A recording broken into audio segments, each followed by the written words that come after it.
Welcome to Six's Word on the Curve, sponsored by LMT. What we're not doing is shutting down the curb. This is how we get the news. This is how we get the 411, the T.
Welcome to Six's Word on the Curve, sponsored by LMT.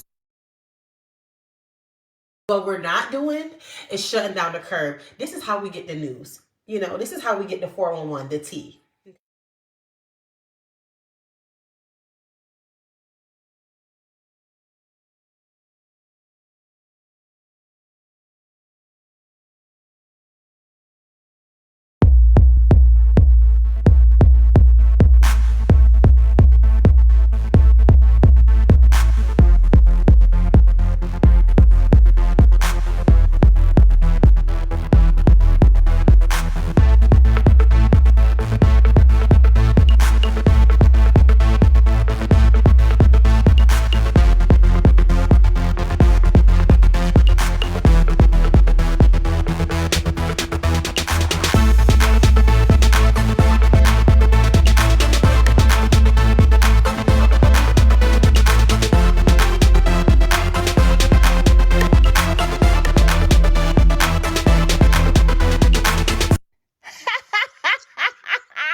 What's up, my curvesters? We is live today.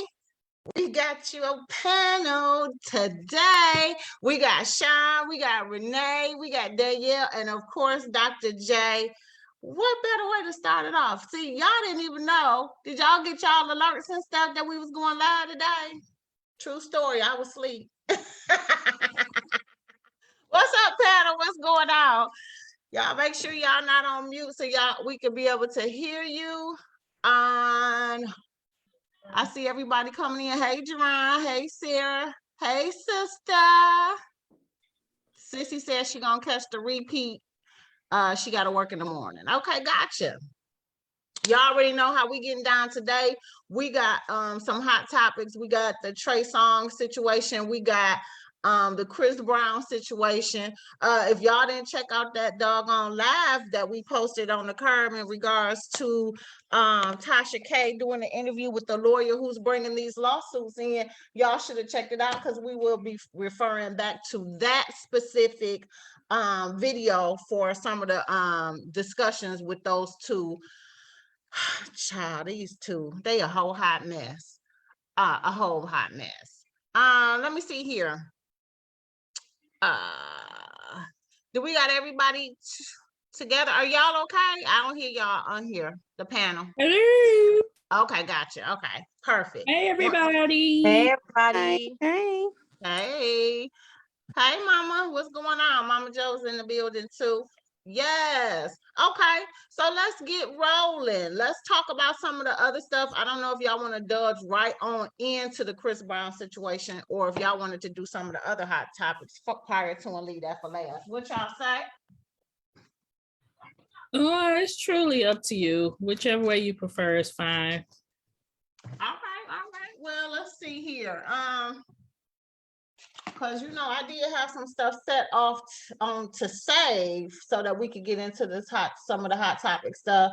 Dr. J, was you able to check out that video prior to? I know you said you was gonna watch it. That's all I'm asking. I did, and I did a little research. Oh, Yes, Okay, okay. so she got some info to bring to the table, baby.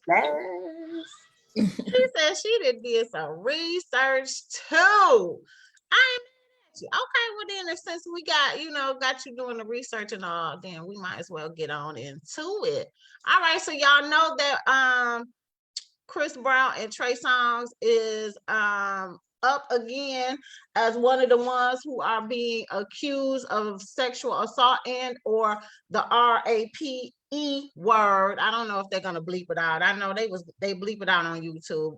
But the rape allegations against both of them, and it's multiple women. It's not just one woman or anything like that. We can start off with that because Trey Songz have already been accused prior to that we know of, and multiple women have came out in regards to him and this whole shenanigans. Tasha K had the attorney on her page.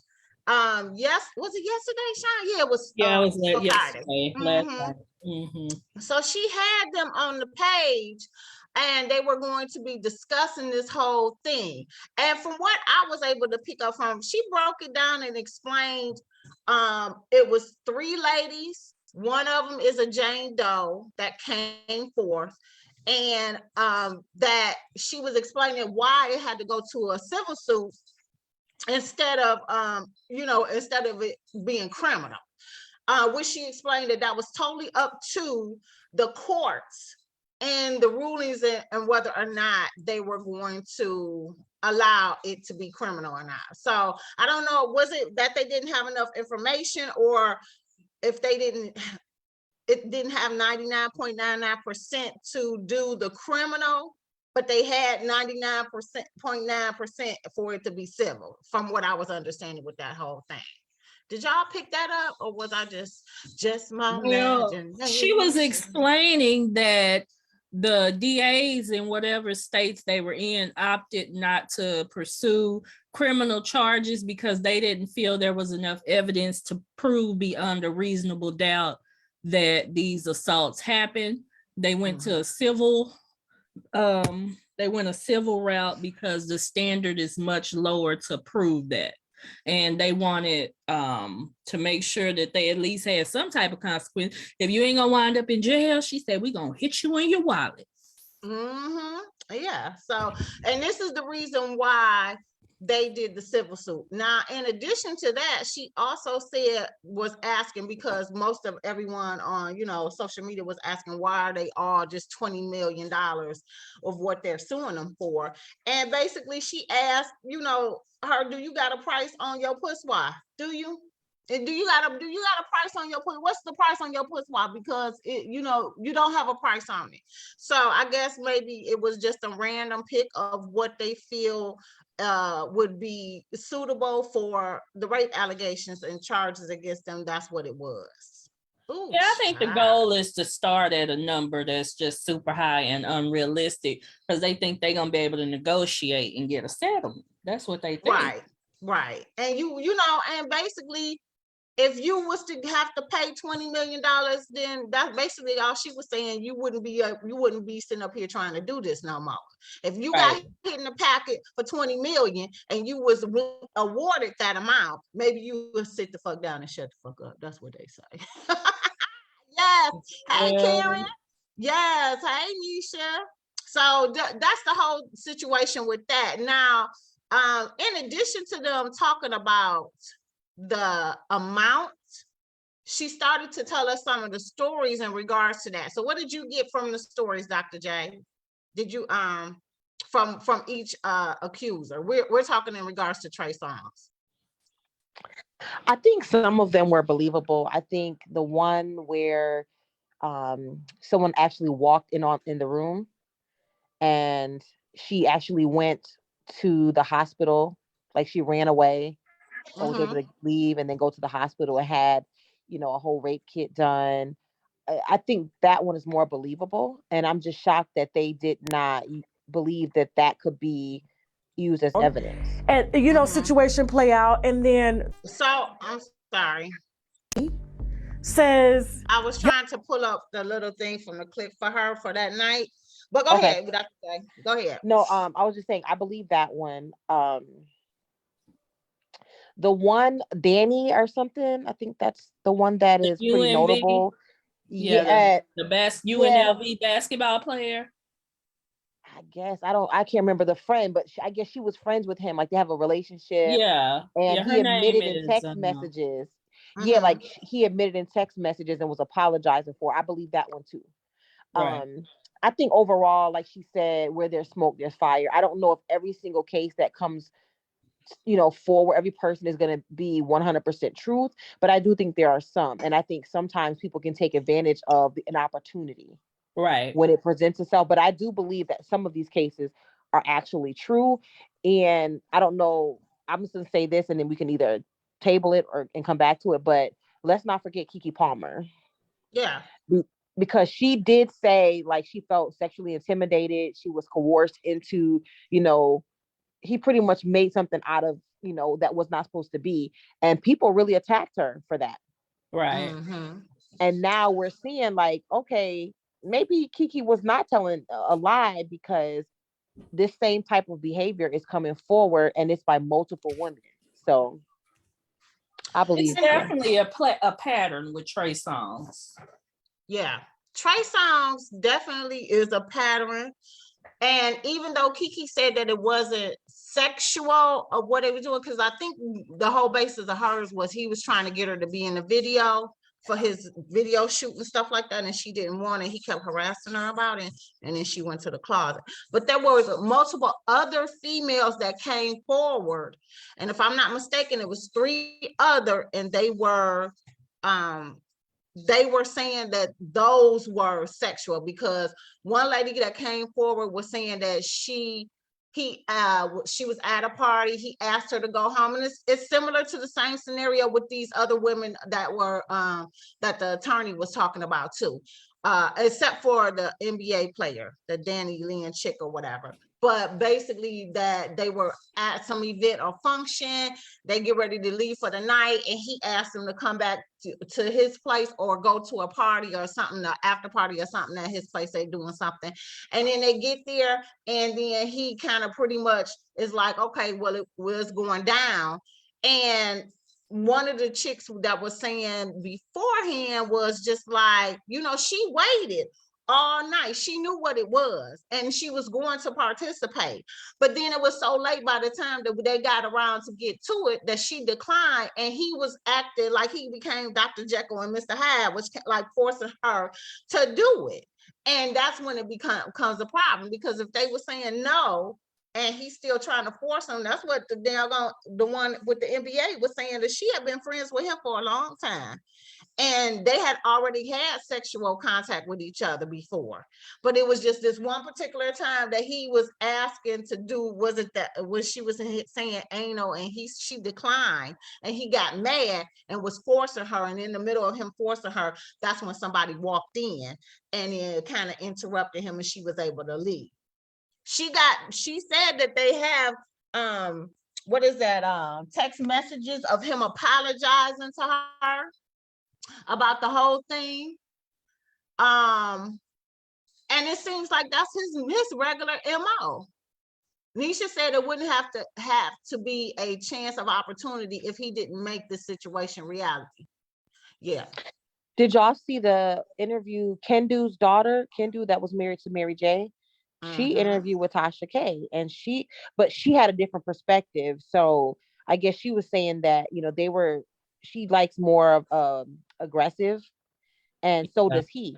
But I guess because she had like trauma from someone trying to choke her or something, when he grabbed her neck, she started crying. He stopped, and he was like, "Are you okay?" So he was checking on her. So she thinks like he just has an aggressive sexual nature, and there are some men that like more of that dominatrix kind of, dark, aggressive sex.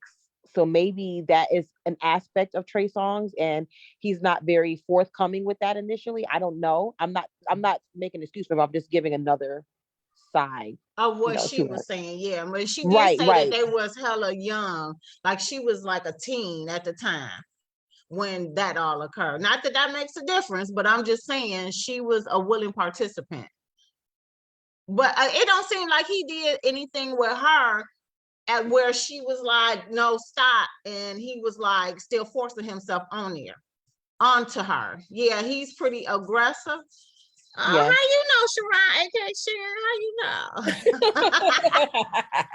But you know what? I don't know much about that dominatrix and submissive thing, but I do know that a lot of that is about consent before they do that and, do all that freaky deaky stuff they be doing. They talk about it and they have a mutual understanding of what to expect, how far you can go and stuff like that. So, Trey, you can't just be out here having a dominatrix relationship without the other person knowing, sir. Yeah, true. Right. And I Hey, think that Yeka. these celebrities really, I mean, this is not new. If they're not living in the US or in the world, they would, clearly, are you removed from the Me Too movement? I think at this point, you think that people representing them, connected to them, would have, some type of non-disclosure, some type of agreement forms, something, because they're just digging themselves into, these holes. And I do believe that some of them are guilty of doing what they're accused of, but I also believe that there are some women who are looking for a come up.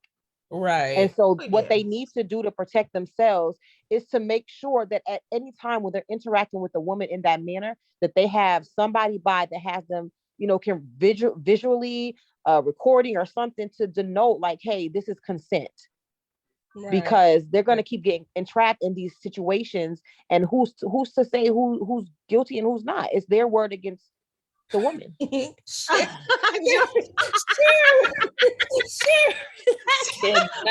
minute. Do we need the hypospadias, Sharon, aka Sharon? What you talking about, girl? You better put them doggone things in. Oh my God. You lucky I'm not gonna read it out loud, but ma'am, do your due diligence. You know how sixes word on the card is, ma'am. Let's not play these games. Wait, what I missed? I'm not seeing it live in the comments. What I missed? Okay, well, I'm gonna have to show you what her post say, Dr. J, because yeah, her earplugs is hot. They hot. Her mic is hot. Oh, okay. Oh my God, crazy. Let me see if I can pull it up so you can see. She said she gotta be in now 6. Oh, okay, you got me. So this is what she said. She said, don't call me out, hubby is here. I need to put my earphones in because he says safe word. Oh my God, what is she talking about? Jerron said, yes, you have to understand and safe words. Pleasure comes from knowing the other's person willingly submits. You read that somewhere. Yes, and that's good. And you need to, but a lot of these superstars, if y'all on those types of levels, y'all already signed a consensual agreement prior to. Y'all went, like, let me tell you what Bow Wow do. And I ain't trying to, and I call Bow Wow out because he's the one that has come out and said this is what he does. Okay. He said, I get a contract together. And he was like, and I make sure that they know that they can't bring their phones in. They cannot post this on social media. They cannot say defaming information or put anything out on social media, that they are in agreement to whatever occurs within my house during this time, whatever that is, whether it's sexual. He says he made sure that he specifies what it is, and they got to sign it. So if you trying to, get your groove on with a celebrity, sometimes you have to take precautionary measures. Now, Trey Songz been out here wild. I told you he ain't been right since he got locked up here in Detroit when he was flipping over all that stuff. And then afterwards, it just was like a turn of the thing. He just kept getting in trouble with the law. He kept getting arrested. And then all of these lawsuits started coming out in regards to him. What the attorney was saying on Tasha K was that one person came forward. And then when they found out that she took the case for this one person, they felt compelled to come and tell her, I know exactly what she's talking about because it happened to me. None of them was at first trying to file any kind of lawsuit against Trey Songz in the beginning. They just wanted to support what the lady was saying. The first accuser who come out against Trey Songz was saying. But then they felt compelled after they started seeing that more and more people was coming forward against him. That's what made them decide to go ahead. You know what? I'm gonna put my name out there. He's one of the ones that violated me. And this is how those civil suits started to come rolling into her. Okay. Yeah. Let's see. I'm gonna play this little intro clip, and then I'm gonna go to Tasha K's page and pull up the full thing so that we can see what the attorney was saying, so that we get some more information on it, because I really do feel like she gave a very good interview with Tasha K, and she answered all the questions as much as she could without dispelling too much information that would ruin her lawsuits. Here we go. I'm watching the Trey Songz situation play out online, the Chris Brown and situation play out, and then Trey Songz' brother Ruski says, y'all need to talk to the lawyer. We're not targeting anybody.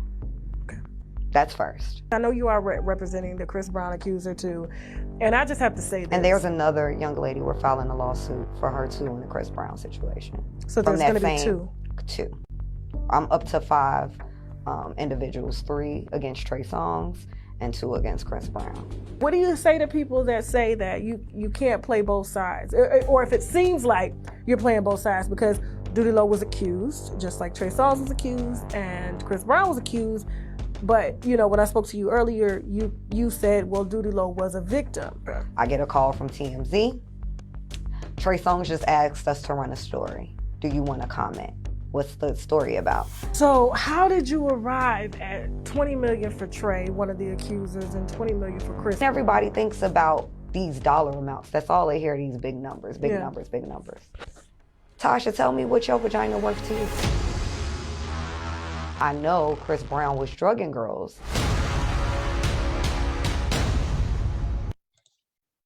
There you go. She said she know that Chris Brown was over here drugging these ladies because he had some drugs on his finger and stuck it in the girl's mouth. Hallelujah, child, these people.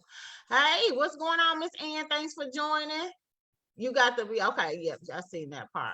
All right, so what do y'all think about that brief intro from Tasha K about the whole thing? Yes, wow. I'm nervous because she never said allegedly at all. You know why so my first was, okay, this got to be, she has to have enough proof to not say allegedly, because y'all know every time they go on, they always say allegedly to clear themselves, but she never said allegedly. Yep. So that made me I was torn, like it made me side-eye her as attorney. Then it made me wonder, like, they must be really guilty because she has enough evidence. Well, hopefully she's not that slow of an attorney that she would make these strong accusations or statements without proof. Because right there alone, they could file a defamation lawsuit against her. And so she had some trite evidence because she got text messages stating so. But then it's like, okay, so why didn't they have some type of criminal case then? If she has enough evidence to show that this happened, why is it not enough for a criminal case?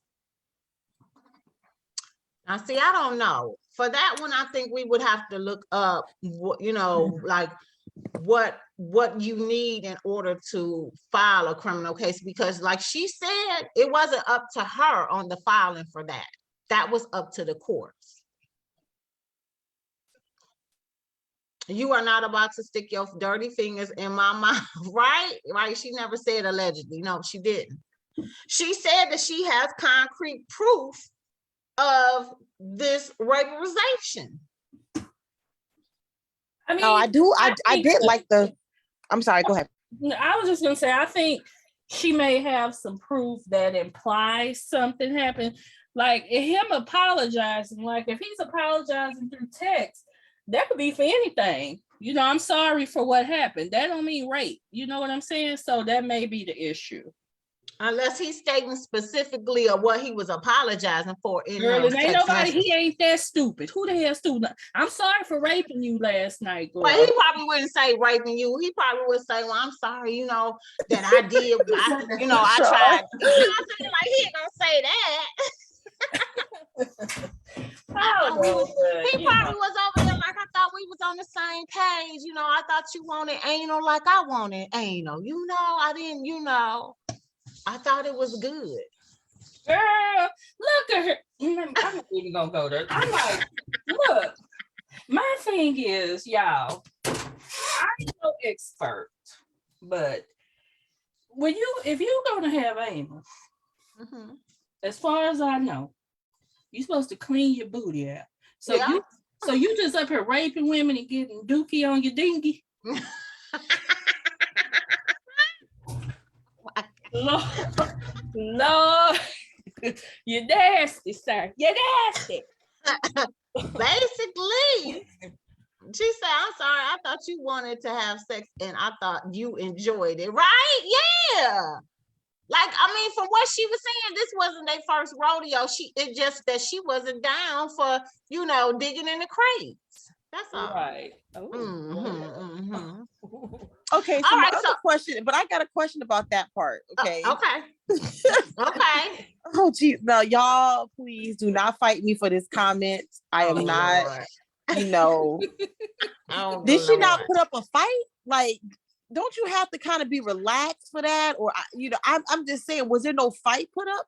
Like, I mean, if you want me to give you a scenario, Dr. J, like, I'm typically just trying to figure out because. Well, this is what I think. If you already, you know, trying to hut the ball from the back, okay, and you already back there, what really is preventing that person from trying to go in the back door? Like you already in the back, you already finna hut the ball, you already in the back. Then they just decide that they want to put it in there. And then they like, well, wait a minute, hold on. What you doing? That's not what I do. Well, what do you mean? That's when you snap. That's when you snap it and you turn. And she said that she tried to fight him off. He held her down. Well, I'm not gonna say it was a held down because if you from the back, all you gotta do is keep compressing the hips to the hips, honey. You ain't moving nowhere. You're putting up a fight. And he's holding her down. And then that's when somebody walked in. Now that's what I got. That was my visual.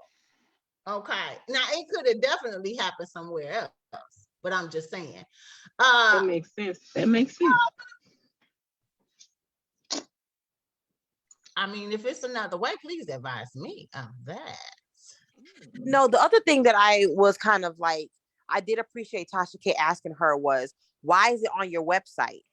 Like you don't have any other cases noted on your website. Oh, that was her partner. Her partner. Right. But still, she was like, you have no other cases that you posted there. Why these cases?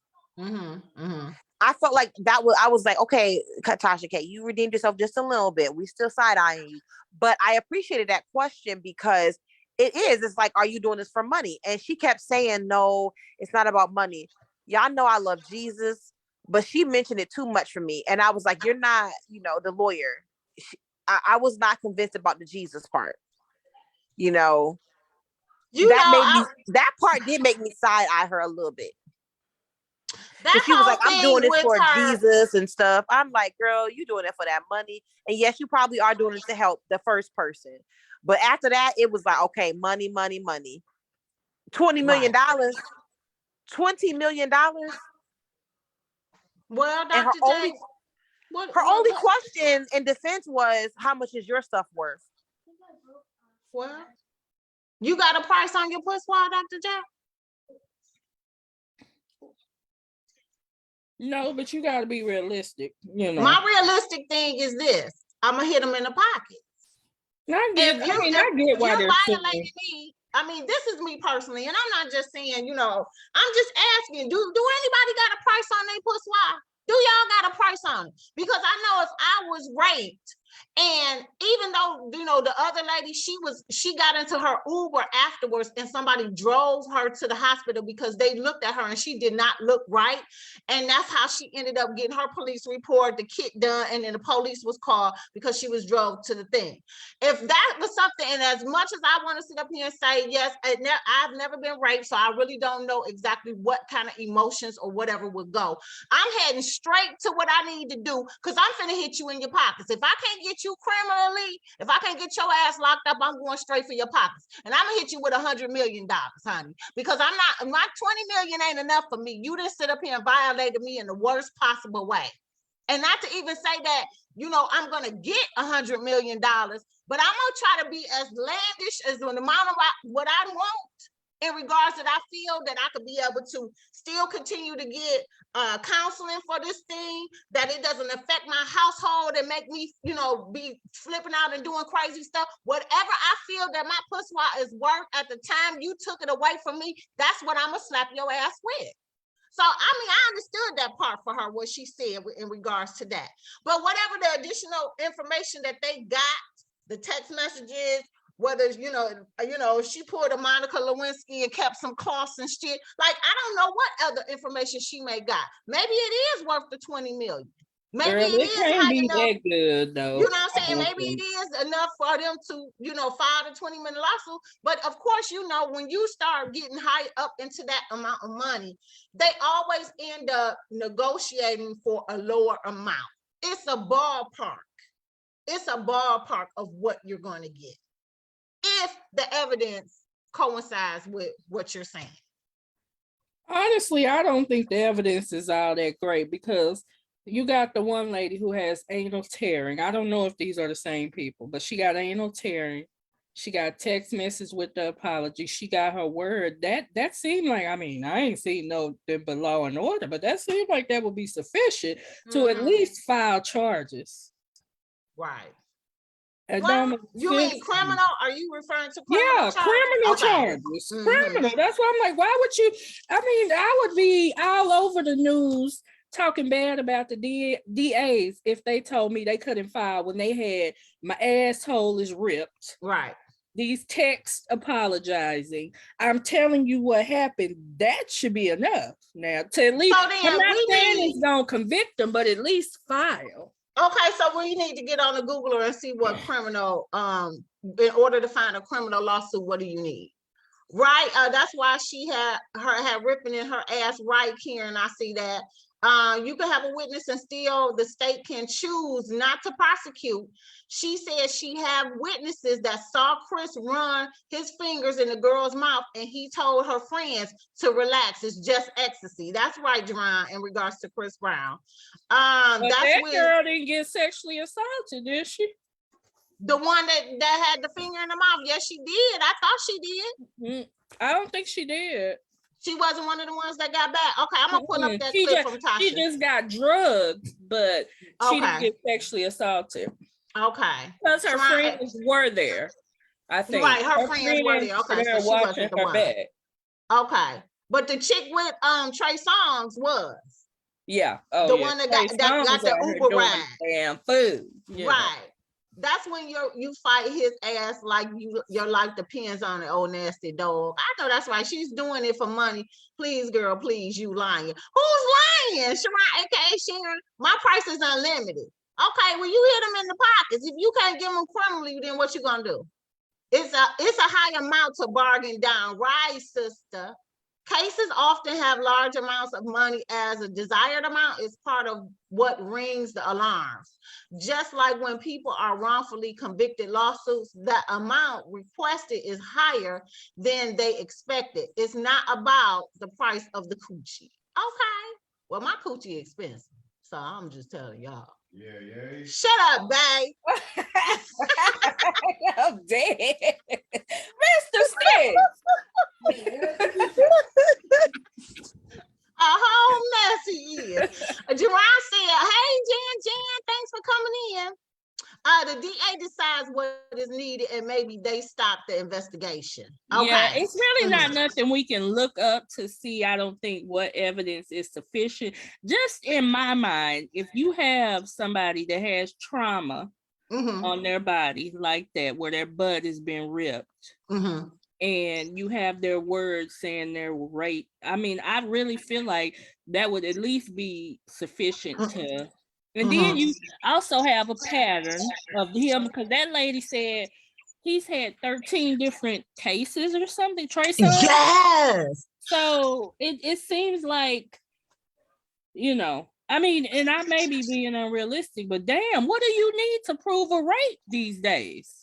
I don't know, because I always thought as long as you had the evidence from the rape kit, that the hospital and stuff did say that there was penetration and whatever other evidence they found from it, and the police report was filed, that was pretty much all you needed to have as proof. Now, I might be wrong. Now, I don't know if it's other stuff. That's what I always knew from, you know, back in the day and stuff. But I don't know if there's anything else is needed, and whatever other corroborating information that you might have, like it's like with homegirl, the text messages, or, you know, if you got witnesses or you got video footage or something, or you know, going in and running out, like anything, like that guy who helped that one chick out in the Uber, he could be an eyewitness. He saw that she looked distraught, that something was wrong with her, and he asked, is it okay if I send you, you know, take you to the hospital? And that's how she ended up getting her stuff done. I mean, you know, anything could have happened, you know. Dr. J, you still here? Okay. I'm still here. Oh, okay. All right. I'm gonna go ahead and put up this quick clip from Tasha K right quick, so that we can take a look at part of the interview. Just a disclaimer, we're using this for educational purposes and the discussion that we are talking about today. This is not me saying that I own the rights to anything on this video. Perfect. Here we go. So, Ariel, you are the lawyer representing the accusers for both Trey Songz and Chris Brown. And recently, I just worked with you with the Duty Low situation. Correct. Wow. So you got social media on fire. I apparently. Listen, so tell us, what type of lawyer are you? So I do mainly sports and entertainment. That's what pays the bills. So I have NFL clients, and I have people who are in the rap industry, as well as reality TV stars and actors who do film and television. So that's predominantly the work that I do in terms of legal work. Okay, so now, before we get to how you got roped into this Trey Songz accusations, do business together through our other celebrity clients. That we have a joint celebrity client together, and that's how we met. So I'm you know, looking at, like, I guess your background and of course his background, and I'm gonna get more into your background in a minute. It does make a sense, being that you guys are dealing with a lot of celebrities. You're on the Miami, like the East Coast, South Side, and he's in California, so you're kind of able to, I have co-counsel here, I have co-counsel there. So I gotta say, that's one hell of a strategic partnership there. Very much so. That was the idea behind it. Have two Black men that are being accused of some of the most egregious things. Of course, one of your clients, Duty Low, we just cleared a couple weeks ago. I'm just trying to get it to the part, y'all. Hey, facts, Trouble police T. investigation, everything on the table. Now, this Trey Songz situation and Chris Brown situation are two isolated situations. However, both of the accusers are under your firm. And so from the outside looking in, and especially when you got Trey Songz' brother magnifying, you need to look at the lawyer. She's corrupt. She's being investigated for bribery by the Florida bar. And so I called you and I was like, what the hell is going on, Ariel?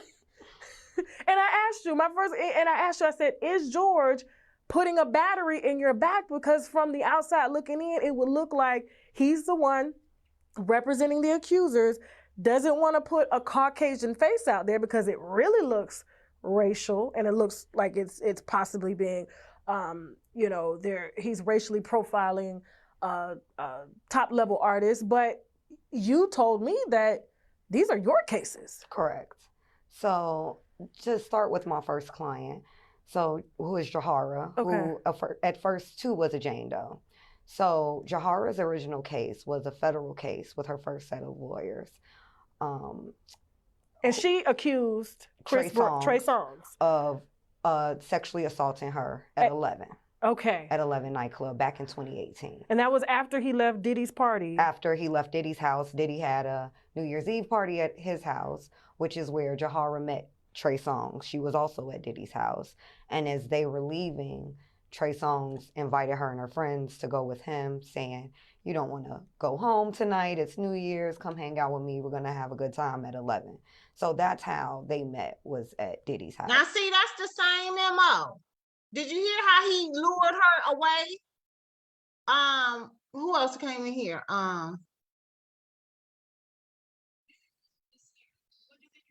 Yeah. Oh, y'all was laughing at Mr. Six. Okay, gotcha. Hey, Trouble T. Okay, who said I meant the lawyer is lying about not doing it for money. Yes, he appears to be a sexual predator. Yeah, I believe so. With Trey Songz, yes. Y'all recall that incident? And I'll say it again. I always say it. Remember when he came on the Wendy Williams show and how he was seducing her with his eyes? And even when she did her after show, she was like, did y'all see how Trey Songz was looking at me?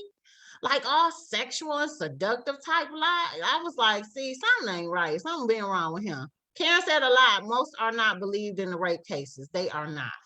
Okay, so this is her telling you about the first chick. I really just want to get the background so we'll know what individual case is like, if we can get the story of what happened to each individual person for Trey Songz. Okay, here we go.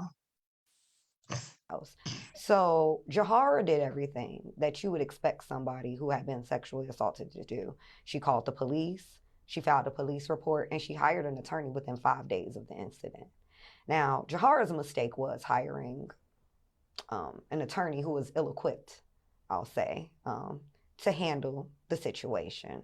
So after dealing, and I would like to also say, Trey Songz is on his third set of attorneys. This attorneys that he has now is his third set of attorneys for Jahara's case, specifically. So he had a first set of attorneys, and then a second set of attorneys. And then I came in and dealt with the second set of attorneys. But to take it a step back, Jahara contacted me back in November of 2020. And through another mutual client that I have, because a lot of people like the representation they get from me. Mm-hmm. So I don't do any promotion. You won't find any advertisement for my legal services. All of my business is word of mouth. So this client said, hey, I have a young lady. She has a case. She doesn't like her representation. I told her I knew you. I think you can help. She really needs some help. Okay. And people know that's the key word with me. Somebody needs help because I like to help. So I talked to Jahara. I found out that she had a Jane Doe case in federal court against Trey Songz, and I learned the nature of her case. I looked into the case. I actually told her, I don't practice this kind of law. This is not what I do. I actually represent celebrities. I don't really represent the other side of the coin. I typically would be on the side of the celebrity. So I said, well, let me see if some of my partners may want to take this case, because as lawyers, we have other lawyers who we refer cases out to who typically do this kind of things. Okay. So I called 2 of my lawyer colleagues and asked them if they would like to take on the case. And they also declined because my other partner, he does a lot of celebrity work and is conflicted out because of certain things he does in the celebrity world. And then my other colleagues just Okay, so let's just stop it there. So we got the first case, right? Her name was Jaleel. What was it again? Jahara Jeffers. And that was the one who got the Uber. And the Uber driver took her to go to the hospital and everything. And she got her police report and everything done and filed her lawsuit. And then she came on, and picked it up from there, right? Mm-hmm. Shariah K. Shan said, yes, Wendy told him he was too young. Like, he was already trying to seduce her and stuff with his eyeballs and stuff. And I was like, what is he doing? He was sitting up there looking real stupid and strange to me. Like, I just thought that was odd. All right, let's see if we can get to the second victim. Didn't see any value in the case. They just did somebody you went to law school with and was in the trenches with. she didn't have any of that prior to him, and he was the one who set her up legally to be able to make these decisions, and that she had apparently been making all of these decisions on behalf of Trey Songz without the legal power of attorney and paperwork, and that he fixed all of that. So that's why. So what she's saying here is that the mama had interjected when they ended up having the corporate, like the meeting or whatever between the victims, to see if they can come to a money agreement on this. The mama showed up, Trey didn't. So the mama got conservatorship over Trey Songz, and she's the one who's been making all of the decisions on his behalf. That's the part of what she was saying to that. I'm trying to get to the second lady, that father lawsuit. Mother could effectuate a settlement with us at that time. So at that time, we had a mediation, we had a settlement negotiation, and this not only the settlement agreement, but then the nature of what they were accusing him of. So then, what's there? Because I didn't have a chance to really look at everything because everything happened so fast. Right. Me getting on the phone with you from Trey Songz' brother, pretty much slandering you online, defaming me. They are, and he should be very, very careful because he might need to be on the lookout for a defamation lawsuit. Okay. I like to sue people for defamation. I know. There is one. There's one active right now. Current federal lawsuit right now. I do not hesitate to pull the trigger on the lawsuit. Okay. So and we're gonna get into that, but like him, me having to. You can negotiate all of those things, but that was not, they were trying to negotiate against that. So there was no admission of guilt. There would not be any admission of guilt. And their major concern was that my client and her attorneys would not say anything. And that was the nature of why they were willing to settle. So they was willing to settle with the first girl, Jahara, originally, because it was already set up prior to her coming onto the case. And she was even saying that Trey Songz he's the type of person, he likes to put it out in social media to kind of deflect the allegations that are being accused upon him, to kind of shift the narrative so that it's not really the focus on him. It's the focus is put back on the accuser as well. Y'all still following me on this? Y'all in the chat? Okay. I've been here, girl. Yes, I know the panel got it tight. Let's see. I'm still looking for the part. I can't hear. I can't hear on my end, but I've watched it, so I'm good. Why you can't hear, Dr. J? Is it something with me? I don't know. It's not. I can't hear it, but I thought it was just because we're live, so it's only shooting out through the live feed. But I don't hear anything. Do you hear anything? Yeah, I hear it. Okay, anybody else on the panel hear anything? I hear it real well, very well. I hear it, and I'm the elderly. Oh Lord. She got her hearing aid turned up good today. She hears. Okay, it's me. It's me. That's why I didn't say no. I figured it was. Oh, okay. All right, let me see if I can find that second person. That Trey asked her to leave and she felt embarrassed, so her and a few other friends ended up leaving, and then a couple days later, these allegations come into play. And Trey filming Trey Songz, and he didn't trust her, and so I'm not going to partner up with you. Okay. So that was the situation. So this particular woman, Jahara, was the one that Trey Songz did end up calling out on Twitter. Correct. Saying that, I guess he posted some DM, some direct messages on Instagram between a young lady that was there. That's the same young lady they're trying to say. Right.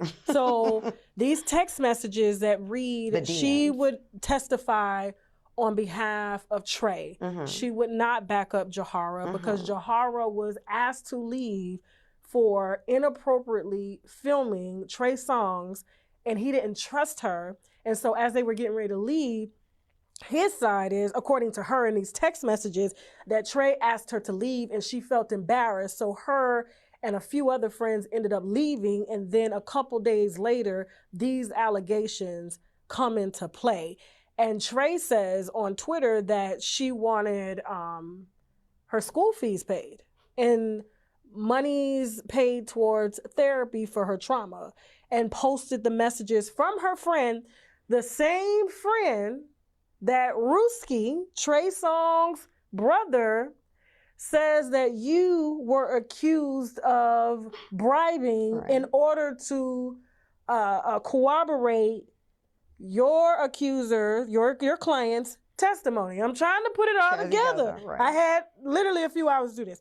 So it's such a rabbit hole, and it's everywhere. It's like webs. And so this particular girl that Trey Songz posted these messages from is the same woman that his legal team said you took out to eat dinner and bribed her with anywhere from $100,000 to $200,000, 150 to 200 to lie for my client. For your client. So let's walk that through. After he had already posted messages. So this is still in regards to Jahara.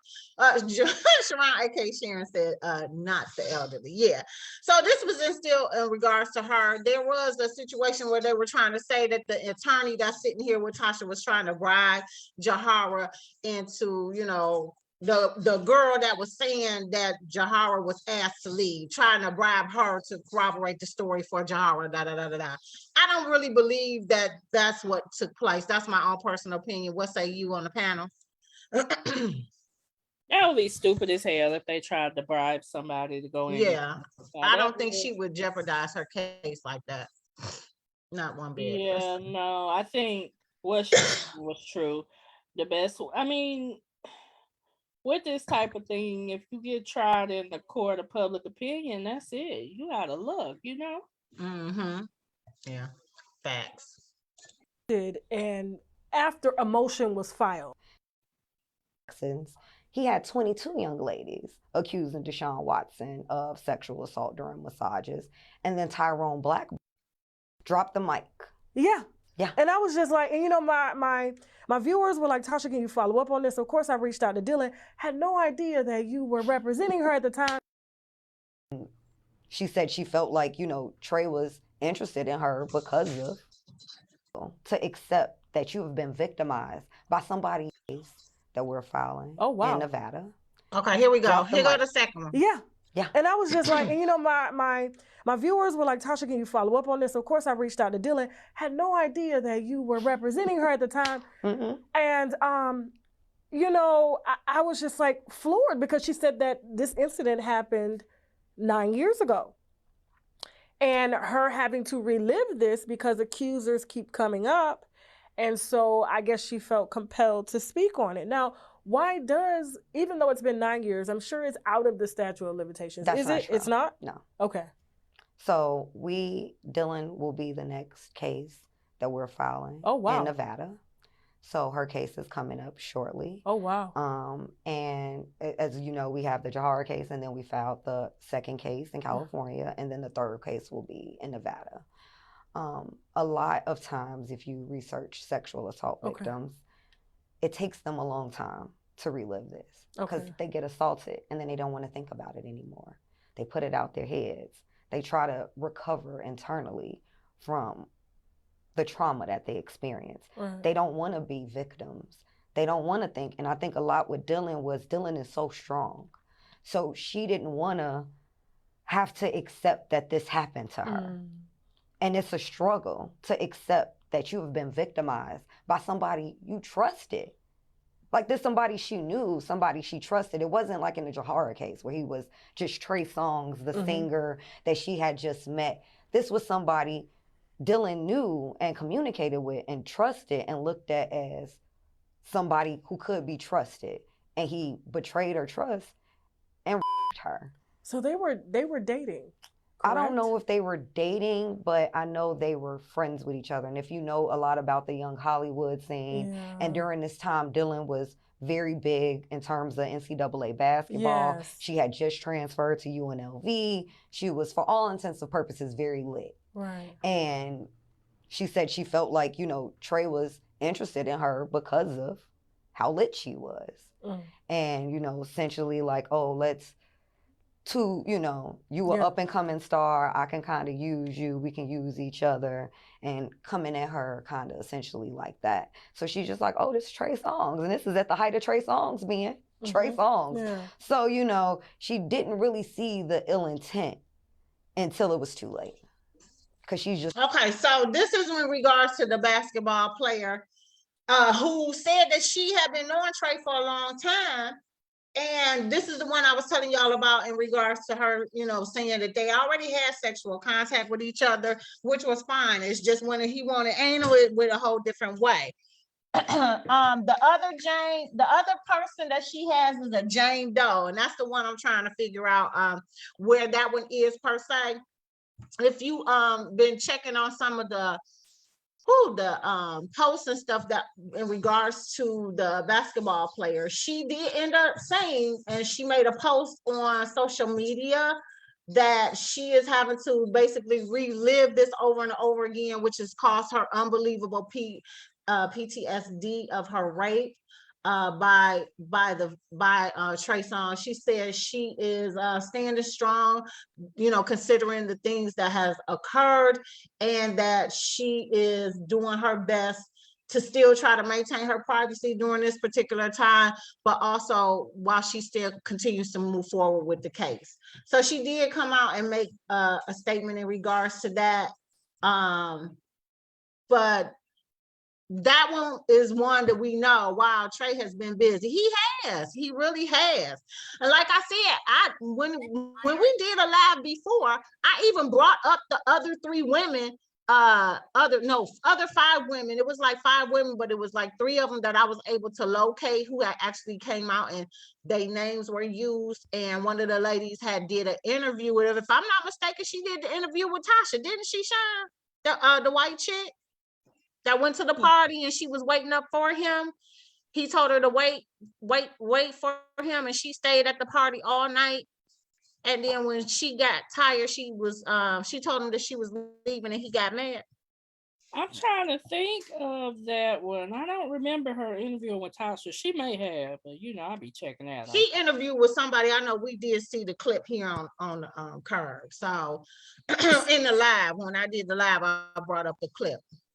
So I'm sorry, either if there is a statute of limitations on a rape or not, because she said it had been 9 years, right?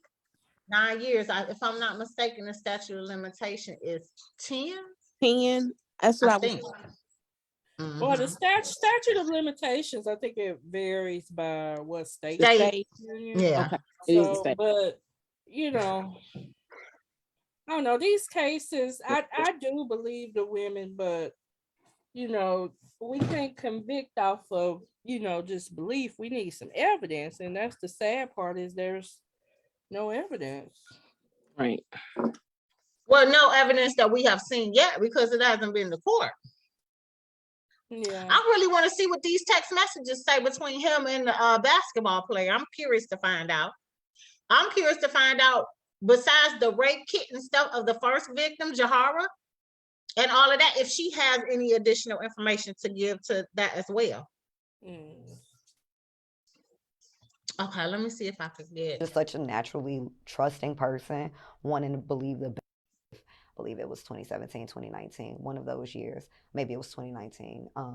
But so I've read through the initial messages, and they seemed very friendly with each other. They seemed like friends. This is the basketball player. Especially initially.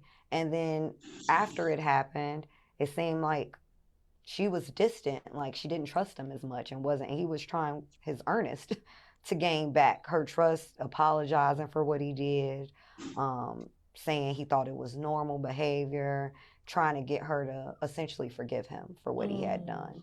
So to the point of what happened and what led up. So he's asking for forgiveness in the text messages. Correct. Wow. Correct. And that's with the basketball player. Okay. Even how I came across Jahara after denying her, after what she said, but I think the evidence has to be strong in a civil case versus the criminal case. Yeah, I do believe that there are a difference in what they can have. Like criminal, you trying to get locked up, so you need it's close to 99.9% of evidence for that as well. Not to say that you don't need it for the civil case, but I mean, You putting a dollar on that one. That's the difference. Well, with a civil case, you can just say more likely than not this happened. But when you're doing a criminal case, you have to say, oh, this happened. I believe 100% that this happened. I think that they want to settle. I don't think that she really wants to take it to court. I think that she's pushing it so hard, and she put a high dollar amount on it so that she can just have them settle. And she knows she's not going to get 20 million, but if she shoot high, then she'll get, what she really wants rather than shooting low. I don't think she even wants to go to court. Yeah, I don't either. Yeah. You know what? And some of them probably don't want to keep reliving this. They want to try to get it done with. The one chick, I think, Jahara, she's already been 3 years in with this prior to homegirl, the new attorney picking it up. Because remember, she had attorneys prior too. Yeah. So, that's costing them a lot of money to keep this stuff going. And, they have to keep reliving the details of what occurred to them since they were victims of this whole shenanigans with Trey Songz. Trey Songz is a mess. I'm just going to say it. I believe it.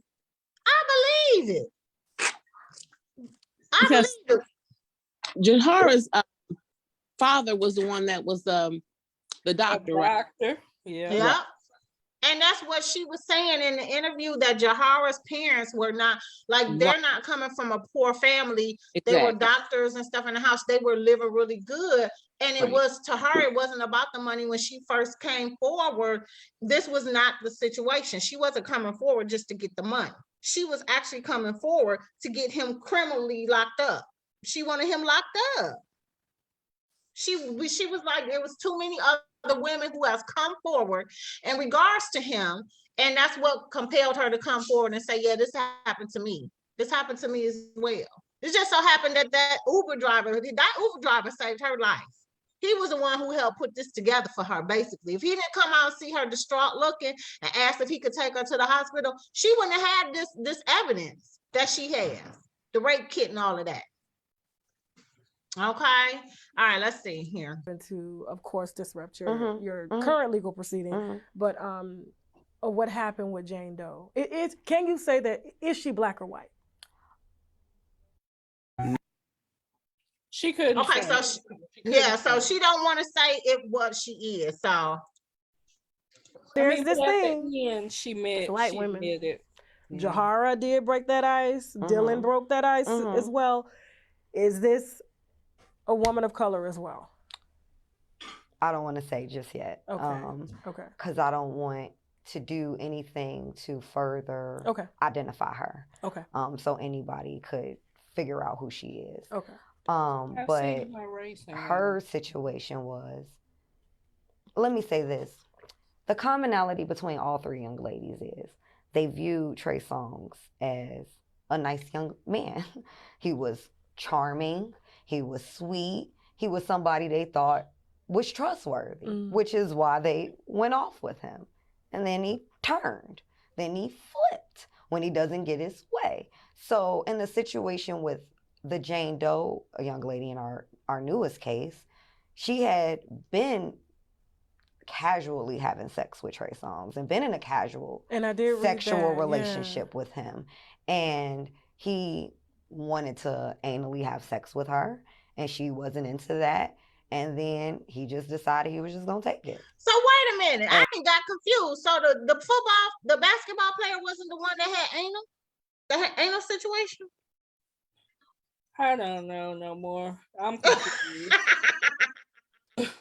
Now I think it was both of them. I thought it was just the basketball player too. So now I think it was both of them, Jane Doe and her. So Jane Doe and the basketball player. Oh my God, this is crazy. So apparently he be having, just vaginal sex. The girls are okay with that, but then he won't do anal. They say no, so he just up and decide, well, we doing it.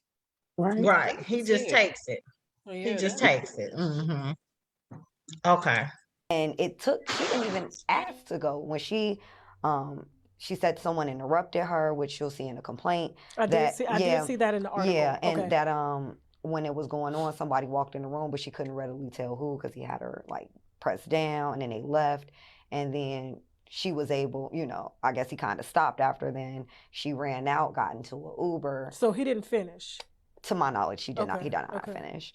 And she got into an Uber, and it was the Uber driver who noticed her in such disarray, asked her was she okay, asked her if it was okay for him to reroute her from her destination to the hospital. Oh, wow. He took her to the hospital. Okay. She had a test, a kit. They found anal tearing and significant ruptures to her anus that would support a violent anal rape.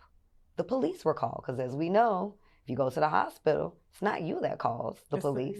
The medical professionals call the police. So the police came. She filed a report, and they asked for a name. She didn't want to give it. She was afraid. She was confused. Imagine you just. Now with her, with this Jane Doe, they further state that Trey Songz has a bodyguard that posts on YouTube, like knocking people out and all of this stuff, talking about if you come after Trey Songz, they coming after you. Like, he does a lot of stuff to intimidate people into not making charges and stuff against him, because he out here being a whole Jedi mind trick on people. So this is why she did not want to give his name in the beginning when they asked who did this to her. Now you in a hospital, not a police in your face. Right. That's a lot to process for anybody. Yeah. And then they came and followed up, and Trey Songz has security that's on Instagram punching dudes out, one-hitter quitters. And this is a known guy who goes around telling people he a trained killer, and that's what he does, and threatens young ladies who are around Trey Songz. So with violence, if they speak out or if they do things. So as a result of that, she was genuinely in fear for her safety. And then that young lady tried to work with her father, who at the time was a retired law enforcement officer, and was trying to work with him to go through people they knew and trusted with the police to come forward with who it was. And, at the time, this is 2016, Trey Songz still a pretty big celebrity. And then her dad dies from cancer. So now she has to deal with that. And now she's in a position where she just want to bury it. She just wanted it to be just out of her mind and not have to think about it. So this is the Jane Doe. This is where she's at. This is why she's doing the civil lawsuit. Interesting. Okay, so it seems like with so much of the same, like most of the information that is coming, except for the basketball player, it's the same. The Jahara situation was an after party, and this one, the Jane Doe, they have been having sexual relationships with each other and sexual relationship, and then when he wanted to do anal, that's when she declined and he got mad and tried to rape her. Okay, what else are we saying in regards to Trey Songz situation before we hit up Chris Brown? Oh, my thing is, doing these encounters with these young ladies that he mentioned at all, that this is what he likes. Oh, period. Yeah. I don't know if he mentions any of that. This is crazy. For me, from what I see from Trey Songz and the way some of these other girls that I have, listened to some of their stories, like he turns on them, just like the attorney said. It's like a switch that go off, and then he's up here trying to do all this other different types of stuff, and they're declining to do it. Right. I mean, but it seems like that he's not really in a relationship, but they're having an encounter over a period of time. And at some point he should mention that this is something that interests him and see if they're into it or not. Well, did y'all know they're saying that he's married, Trey Songz? He married to his baby mama? He's married? What? When? They say Trey Songz is married to his wife, Carol Cologne. Despite being married, he has always kept his marital status from the public. However, in the year 2020, Cologne's identity was revealed just a year after she gave birth to a baby boy, Noah Neverson. They say, as per our research, now I don't know if this site is reputable. They said that they exchanged vows in 2018 after a long journey of dating. However, up until now, their relationship was kept a secret, which made Cologne doubt his honesty and faith towards their marriage. Well, they also got it on the wiki site too. Well, that's where I was looking, WikiNG. I didn't know if that was a good site, but you know, he did pop up with a baby. It seemed like out the blue. So yeah, girl, they say he married. I'm like, oh hell no. I'm just trying to figure out when did Trey get a whole bunch of money? I didn't think Trey Songz was no millionaire or nothing like that. When the last time he put out an album? Yeah, but Trey Songz that had hits. Yeah. I mean, he had hits, but he didn't write those hits. That one album, that was partially David Michael Cox and R. Kelly wrote it. He ain't getting no money from that one hit song, that one full album that I said was the Bomb Diggity. Yeah, Trey Songz been in the game for years though. He ought to have a little money.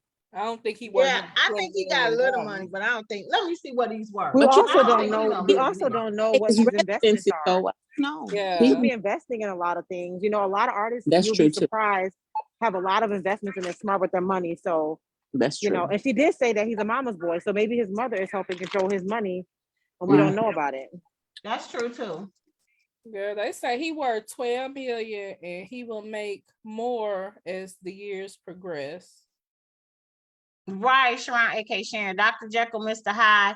Jerron said he is also looking for a willing participant. He is a predator. If you gotta be your secret spouse, screw your daddy and get your inheritance, and that's on my mama. Oh, Lord. Oh my God, this is so crazy. I really want to get into this one about Chris Brown because this one takes the cake too. This one takes the cake. What the hell, man? Don't it take the cake? Or no? And then when Jahara's case came to media, they know this motion isn't going to go anywhere. Their profits goes to help fight the spread of HIV around the world. So go ahead and how many dang gonna ass they gonna give us? These ass, they work my nerve. Eve.com. Use the can pay Cardi against Trey Songz. Right. Songs and 2 against Chris Brown. Well, damn. So this lawsuit is being prepared right now? Correct. We should have it by next week. And they've been put on notice, his lawyers? Correct. Wow. Okay. Now, this particular situation, I always hear, you know, Trey Songz, victims at Diddy's party, Chris Brown, victims at Diddy's party. Diddy need to tread lightly here. It's the company you keep. Diddy needs to be concerned about the people whom he has around. So do y'all believe that in regards to Diddy? It was one time Believe what? said, in regards to these situations that keep occurring at his residence. That they are that he is in this lawsuit. He's in the lawsuit for one of these two. Trey Songz or Chris Brown, one of the two. He's in the lawsuit. Well, I think that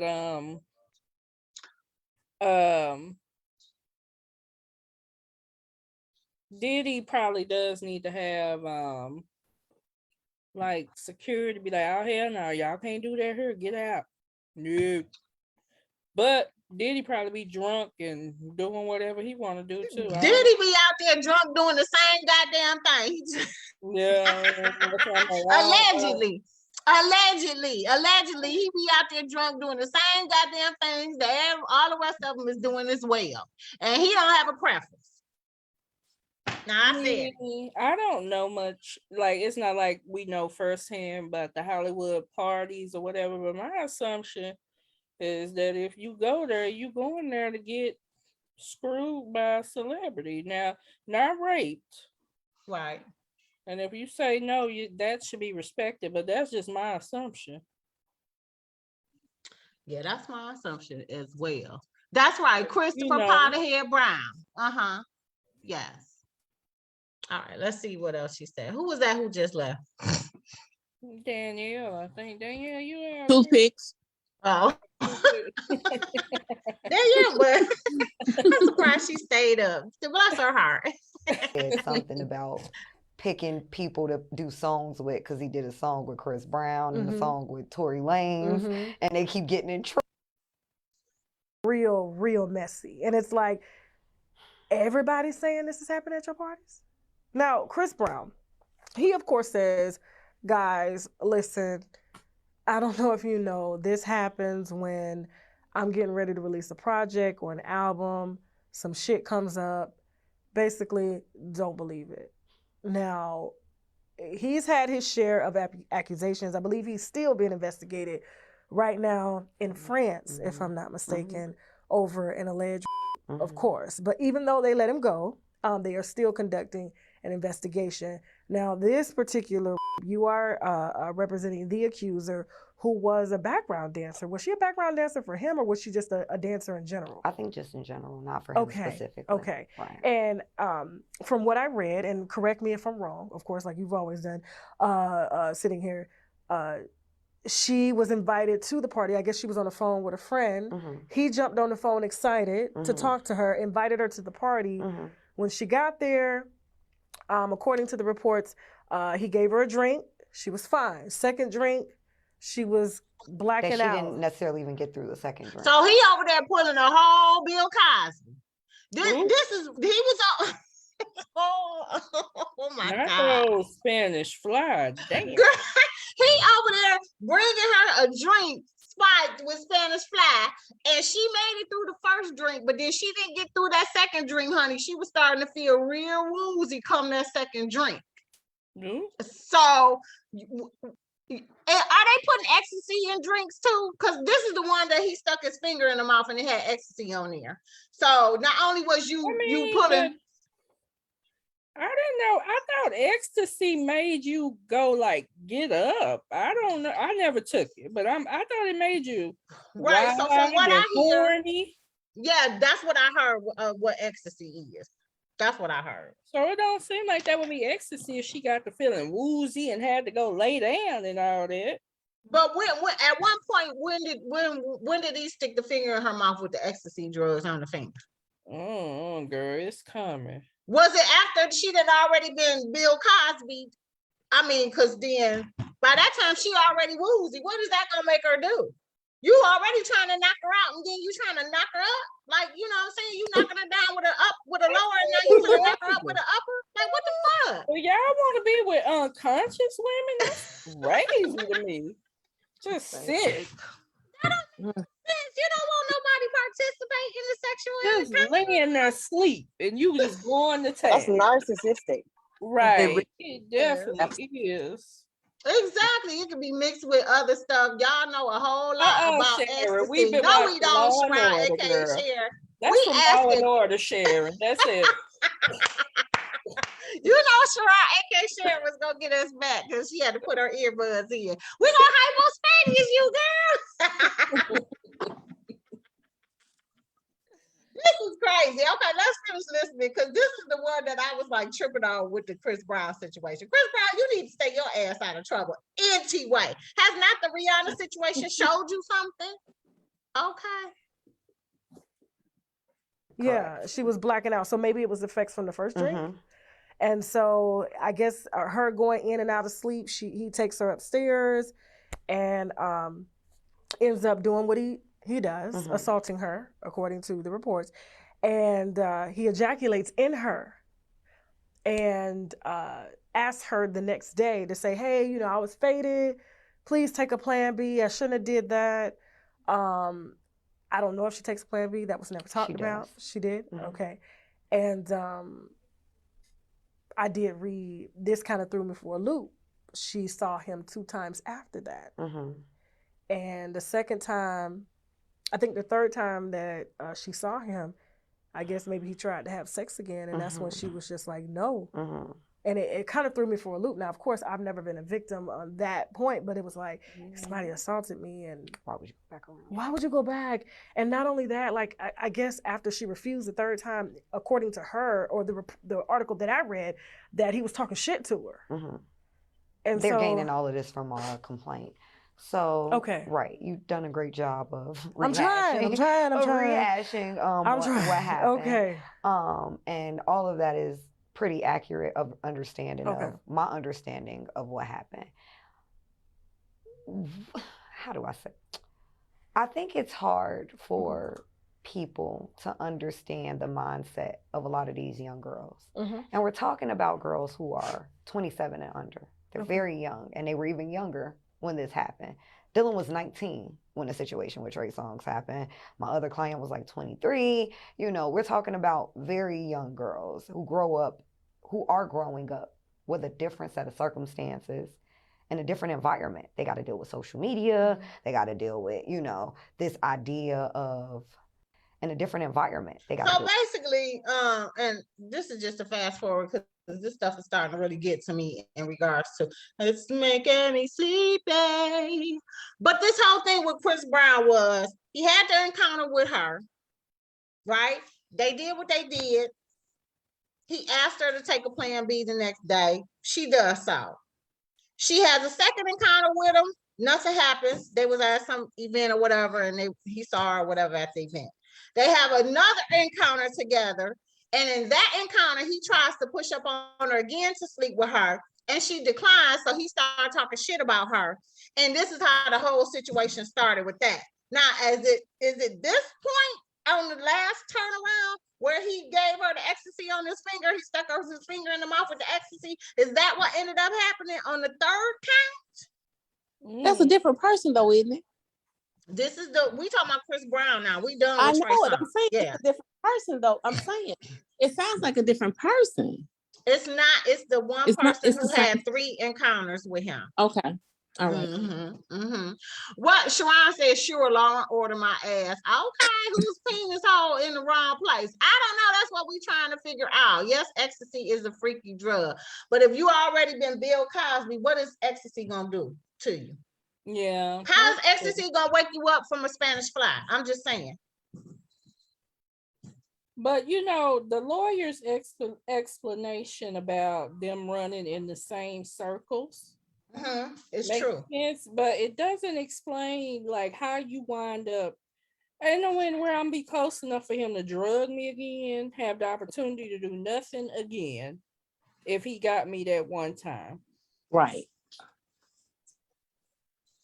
That's what don't be making sense. I get it. Keep going back. Right. Okay, I know. We'll see you later. All right. Yeah, okay. So that was Dr. J who left? Dr. J left too? She didn't leave yet. She just said she had to step out for a minute. Oh, okay. Okay. All right, let's finish listening to what homegirl got to say. With social media, they got to deal with, this idea of the new age of womanhood that involves being a whore and a slut to a certain extent. And I'm just saying this is what they're inundated with as this new generation of young women, and this pressure that's constantly being put on them to be a certain type of way and appeal a certain type of way and be okay with certain things. And these are young ladies trying to find themselves, trying to grow up. They're young, so what doesn't make sense to me and you, because we're a little older, right? We came from a different generation. I think it's hard to judge them, especially if you're talking about, in California especially. We all know the LA scene is real small, real insular. When you're talking about the popular kids or the kids who do music or who are in this environment, that circle is really small. So to avoid somebody like Chris Brown, it's damn near impossible. So to go somewhere like the second occasion where he's at, but you can actively avoid him, that's what she was able to do. Okay. And the third time, it's like she's trying to also actively avoid him, but he sees her. Oh, I remember you, the bitch I fucked. Let me try to run that back, because clearly I know I could do it. I did it once and whatever, and I could probably maybe get away with it again. Because typically what we know about abusers is they victimize the same victim. Child abusers, all of that, they don't typically like to go find new victims. I'll abuse the same person multiple times. So In that instance, when she makes it known, look, hey, I don't even want to be here, let alone around you. We're dealing with a bunch of egomaniacs that don't like to be rejected, don't like to hear the word no, which is why they do things like drug women to get their way, because they ain't got time to be told no. And if you tell them no, they just gonna take it.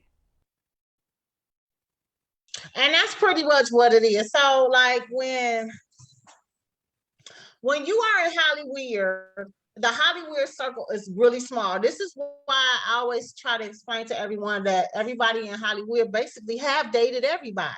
Like we didn't know that Taraji P was out here dating Lamar Odom from the Lakers. Like what kind of crazy shit is that? But you tend to be around the same people all the time at the events, at the parties, at the award shows, and da da da da da. You run into the same people. You're in the same circle. Your friends know them. Their friends know them. Everybody parties and hangs together. So you're going to always be constantly around the same person all the time. Hence, the same thing that occurred with Bill Cosby. He was the go-to man. He was in the same circles. He was pulling people from whoever, whether you want to say it was from the Playboy Mansion, that was his go-to. He was dealing with those people. He was dealing with models. Same thing with what was the guy from Def Jam? What's his name that married Kimora? Russell Simmons. Russell Simmons, he was in the same circle. He was dating models and he was messing around with them kind of young, you know what I'm saying? Same thing with Prince. Prince was dating Mai Tai. She was a dancer of his. She was in the same circles. And most of his other wife was in the same circle. She's married to what's his name? The singer that was married to Halle Berry. Like it's the same thing. You run in the same circles. You're surrounded by the same people constantly. Those are the people that you date because you tend to date people who are on the same level as you or doing something the same. And then that's what creates you having some kind of, connection with each other because y'all work and y'all see each other constantly in the same circles. So when I say that LA is really small, LA is really small. Hollywood, it is really small. It is. And I can understand her being at certain events and still running into Chris Brown. But the point that gets me is if he violated you the first time and you see him at an event, I would be ghost. Yeah, that's what I'm trying to wrap my mind around. She should be able to live her life. I get that. But if my attacker was at all these places and he wasn't going to stop going, I would have to. Yeah, I know I would. Especially if he's still coming at you. Right, which she said that's what happened. Yeah, at the third time that he saw her. She was avoiding him, but he saw her the third time and approached her. But this whole situation in regards to him doing a drugerization with his finger, that shit is ludicrous. That's ludicrous. That is ludicrous. Oh gosh. Oh man. And not only that, so think about it. So he calls her or whatever and gives her or asks her to do the plan B the day after. So think about how many other people he's done this with. You know what I'm saying? So he's out here just wilding out with everybody. Mm-hmm. I don't tell him, you know what, and I don't put it past. I mean, I've never heard of anything happening in regards to him having difficulties dating women. He's dated Karrueche, but y'all know how he did Karrueche? He was like once man, always man. Like what kind of crazy shit is that? Karrueche got a permanent restraining order on his ass. I just found that out today. I say, oh. We already know how he did Rihanna. Yeah, I think the men are very entitled. They don't like to be told no. They don't take no for an answer. And that's what's getting them in trouble. They just think they can have whatever the hell they want because of who they are. Mm-hmm. Yeah, that's crazy. That's simply crazy. Well, I don't know, but one way or another, they're going to have to pay. you know, That's true. either by If, paying their lawyers to keep fighting all these cases, or they're gonna have to settle them. So they're gonna. mm, I think that's another reason why they settle, even if they haven't done that, because shit, it's expensive trying to fight all these, especially when you got 20 or 30 women. That's different cases coming at you. These ain't class action lawsuits. These are right. Right. all separate cases Exactly. that you have to Mhm. be fighting. Exactly. Exactly. Well, I guess we'll just have to keep our eye out on these 5 cases, 3 against Trey Songz and 2 against Chris Brown. And more to come. I don't even know. Did she even talk about the second case? Girl, I don't remember because I don't remember either. But Yeah. you know, my expectation, because they do have, I went to their website tonight too. Uh-huh. Oh, To me, it looks like not her, but the lawyer she's working with, that George Vrayback. Uh-huh. This is his specialty apparently, because his website does say, you know, if you've been wrong, we're here to help, yada, yada, yada, all this type of stuff. Then at the bottom, it has links, say victims of Trey Songz, victims of Chris Brown, which takes them to a different site to register. And that's because multiple people have started coming forward since them taking the case. So what did she say in that interview? She said with Tasha K, numbers help the case or something like that. When you have more people that come forth to tell the story of something occurring to them in regards to who they're you know, to like Trey Songz or whatever, like it helps the case. That's how they got robbed. That's how they got robbed. That's how they got Bill Cosby. You get, because there's no evidence. It's been so long with some of these. There's no evidence. But if you get enough people saying the same thing, who the hell ain't gonna believe it? Exactly. Yeah, and you're right, Sharon. He did stalk Karuchi. He didn't let Karuchi go. He didn't. He didn't. And from what I heard about Chris Brown is he is highly possessive over his women. That's what I heard. He's highly possessive, but then don't want to do the right thing. Nope. Because he's around there doing Karuchi dirty. That's why she left him. Exactly. All right, y'all. We are finna switch this all up and stuff. We didn't talk about the seriousness of these allegations against Trey Songz and Chris Brown. And, you know, we're gonna just have to keep our eye out about what ends up happening with these cases. So y'all know, more information to start to come forward. It's probably going to be more people that will be stepping forward as well, filing lawsuits against them both. I believe that there are more, especially with Trey Songz. Especially. Trey Songz seemed like a damn sicko. Chris Brown, I don't know. I do know he been out here stalking. He been stalking and doing all kind of crazy shit. Lord, Chris Brown. I don't even know what to say about you, sir. But let me tell y'all something, okay? And this is what normally happens, because I have been one of the ones that used to say the same thing in regards to the victims. When it comes to superstars, it's like, why are you out here raping when you got women out here that's throwing it to you? I've always been that type of person to say that in regards to stars. Me being on the back end when I was in the celebrity world and stuff like that, you ought to see the women that be at the hotels, at the concerts. Like they come by the hundreds, honey. They giving it up. Some of them got their parents with them, trying to get backstage. Like, I've seen the girls and stuff do the most to get backstage at these stars. So to me, it just really baffles my mind when you have celebrity status and then you turn around, you get accused of a rape or something like that when you got women that's throwing it at you. It just didn't make no sense to me. It didn't make any sense. And the same thing happened when I think about the Tupac allegations. Even though he didn't get charged with rape, he got charged with, what is it? He sodomized the girl or something like that. I mean, that's the same thing. You just did it anally. That's right. Right. But, you know, they was trying to say, and I'm going to look it up because I can't remember if that was the exact thing that he got charged and found guilty of. Right. Because it was two separate things. But I don't think he got found guilty of rape. He got found guilty of something else, but he was accused of rape.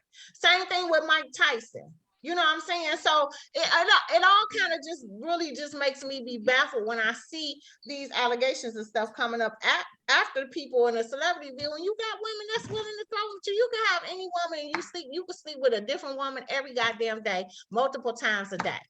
Like, why are you up here trying to take it? If somebody say no, you boot them out, the next one gonna say yes. Like, I don't understand. Like, half of them, it's just like that. It's a revolving door for them. Well, like Tish just said, it's about control, and I agree. It's about power, control. Some of them got screws loose, like R. Kelly. Of course, we know he was molested when he was a kid, so it's a lot of different things. Chris Brown witnessed his mother being abused by her boyfriend. Sharon was talking about that earlier, or her husband. So it's a lot of different things that cause them to, you know, want to be raping women instead of, you know, just going with the girls that's throwing it, and they'll throw, you want anal, they'll give it to you. Girl, I mean, I ain't even trying to be funny. Most of them they get that we want to do anything be coming from overseas. I'm just saying. From what I've seen. Okay. All right, let's get into this whole shebang. You know I got your girl on my list again. Why every time I turn around, this broad is always on my list? Y'all know who I'm talking about. Beyonce. Beyonce. Yeah, be my girl, but she tripping. Oh my God. This ain't gonna do it for me, girlfriend. This is not no ma'am. Let me tell y'all something. Y'all let her mess up Cadillac. Was it Cadillac Squares? Whatever that movie was. Y'all let her mess that movie up. Cadillac Records. Y'all let her ass mess that damn stuff up that the woman she portrayed, the singer, came after her and told her that she needed to sit the fuck down and shut the fuck up.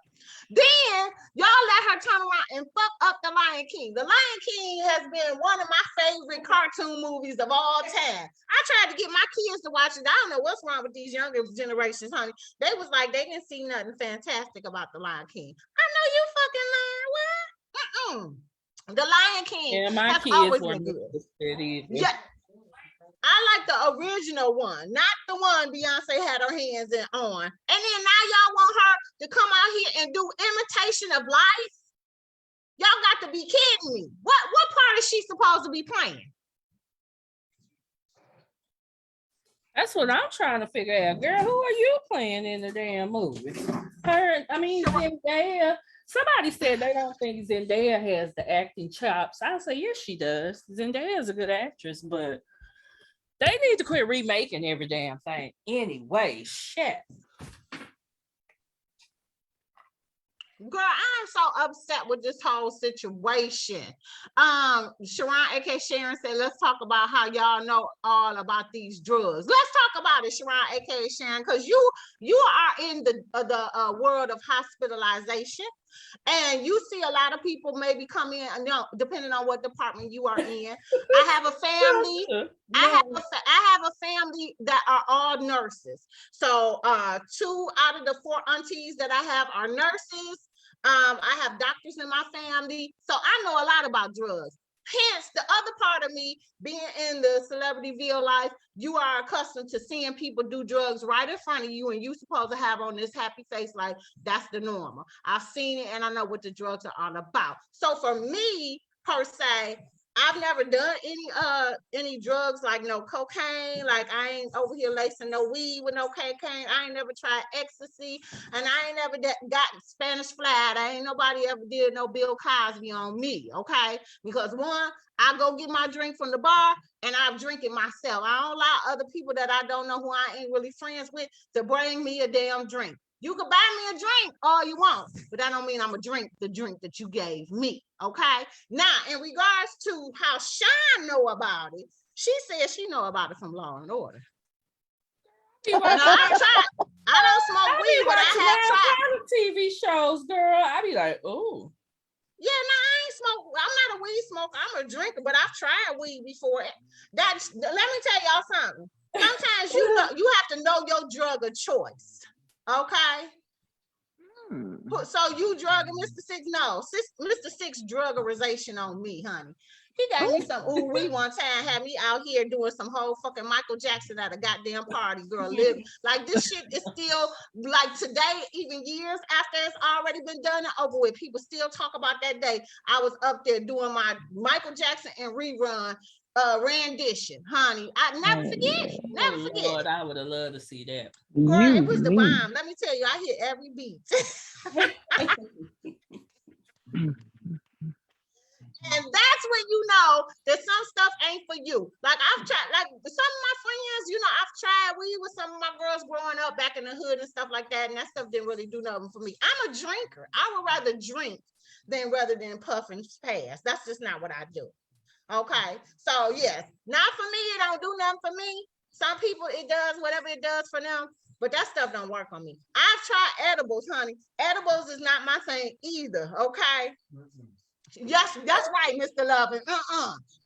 You ought to know about that as well. I don't fuck around with these edibles and stuff, but I can't have control over my body and what I do. I don't want some drug being able to control my body and me not having any mobility to do whatever the hell I want to do.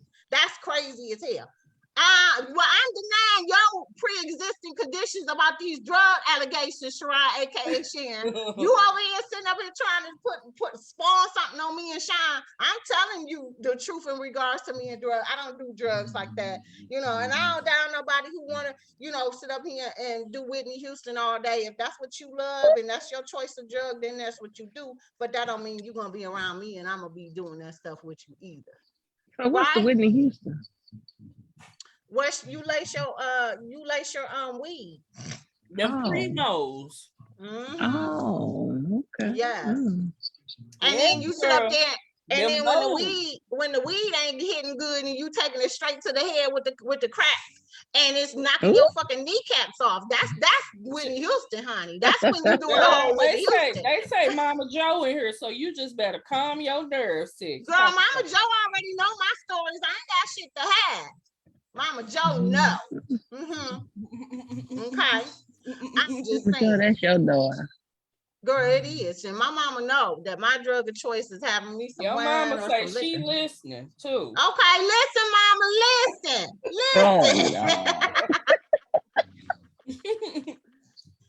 What she say? Yes, I can't mess with edibles either. I can't do them edibles. That's just not what it is, honey. Look, my mama already know about them edibles. She got the call. Sitting up here, had me over here fast a damn kite. My ass thought I was slipping in the goddamn toilet. Like, somebody help me, I'm falling in the toilet. Help me. I'm over here running hot. I don't mess with stuff. Girl, that when I had an edible. Oh, Lord. Girl, hubby bought some edible home called Barracuda chocolate. What the fuck? What the fuck was Barracuda chocolate? I mean, I got stories to tell if y'all want to listen to it. I don't mind sharing my experiences. What the fuck is a Barracuda chocolate? And it would look like a Hershey chocolate, how you know it was divided up. It had the squares and the sections and stuff, and it was all divided up. Looked real good. I was like, oh, what's this? He was like, it's chocolate. I was like, really? Like, yeah. Oh, he's like, take a piece. I took a small square piece, like a Hershey chocolate square piece, broke that piece off, and I ate it. Okay, I went on about my day. Going through the day, I said something like, I don't feel good. I was like, what's wrong? I was like, I don't know what's wrong. I just know I don't feel right. Something ain't right. Hubby was like, oh, okay. What, you need something? I was like, no, I just wasn't feeling myself. I didn't feel myself, right?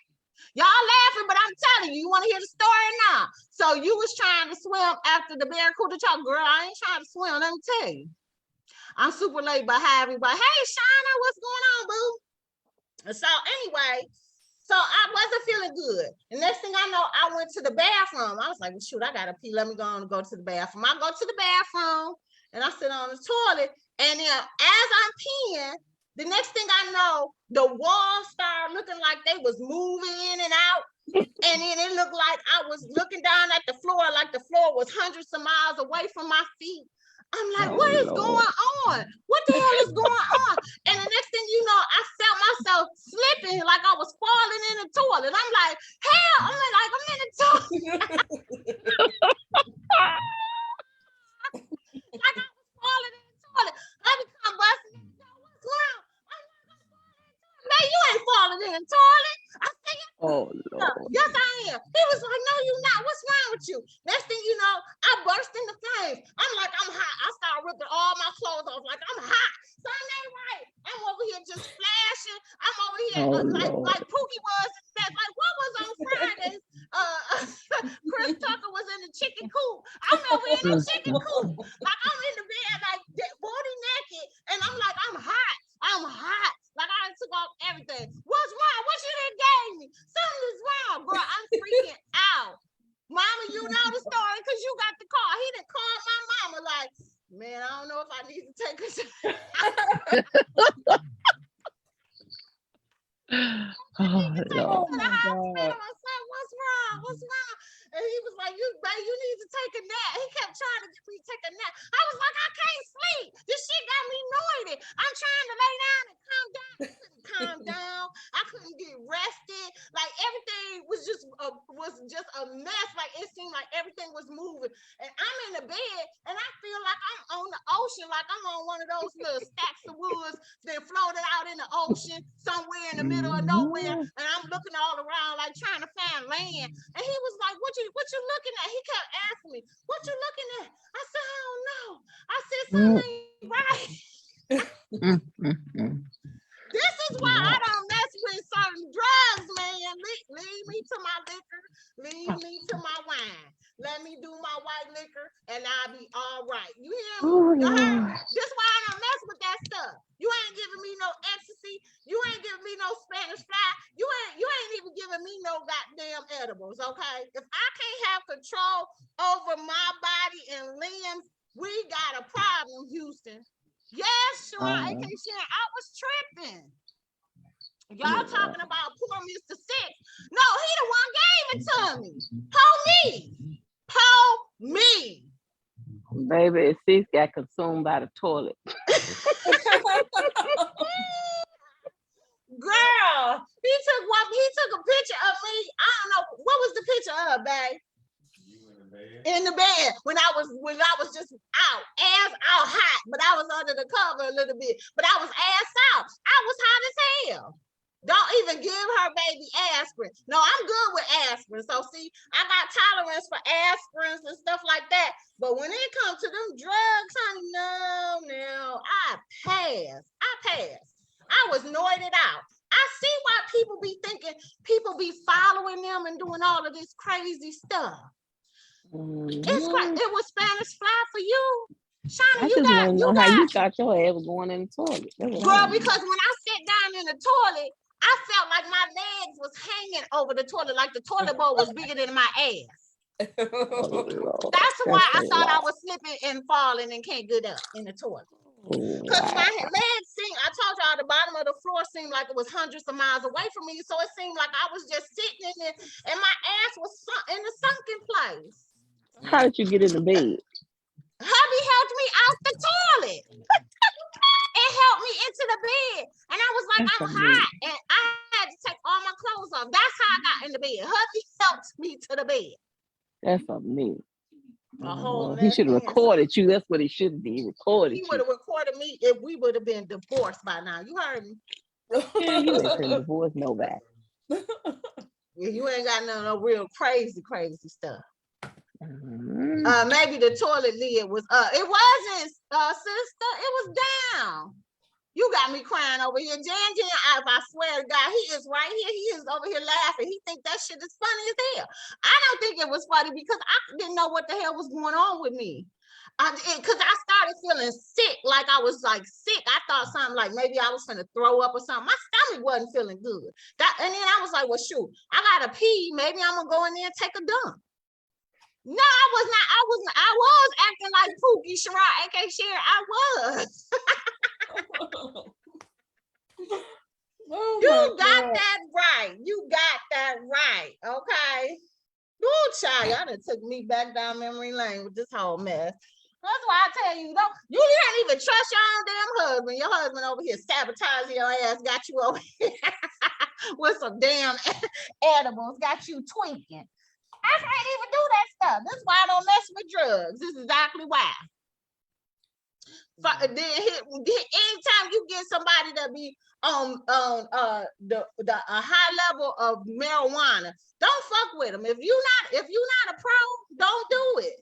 Don't do it. Because I'm here to tell you, I'm up here doing all this crazy. I'm at the dance party and I'm dancing, girl. They play Michael Jackson. I break out doing the moonwalk.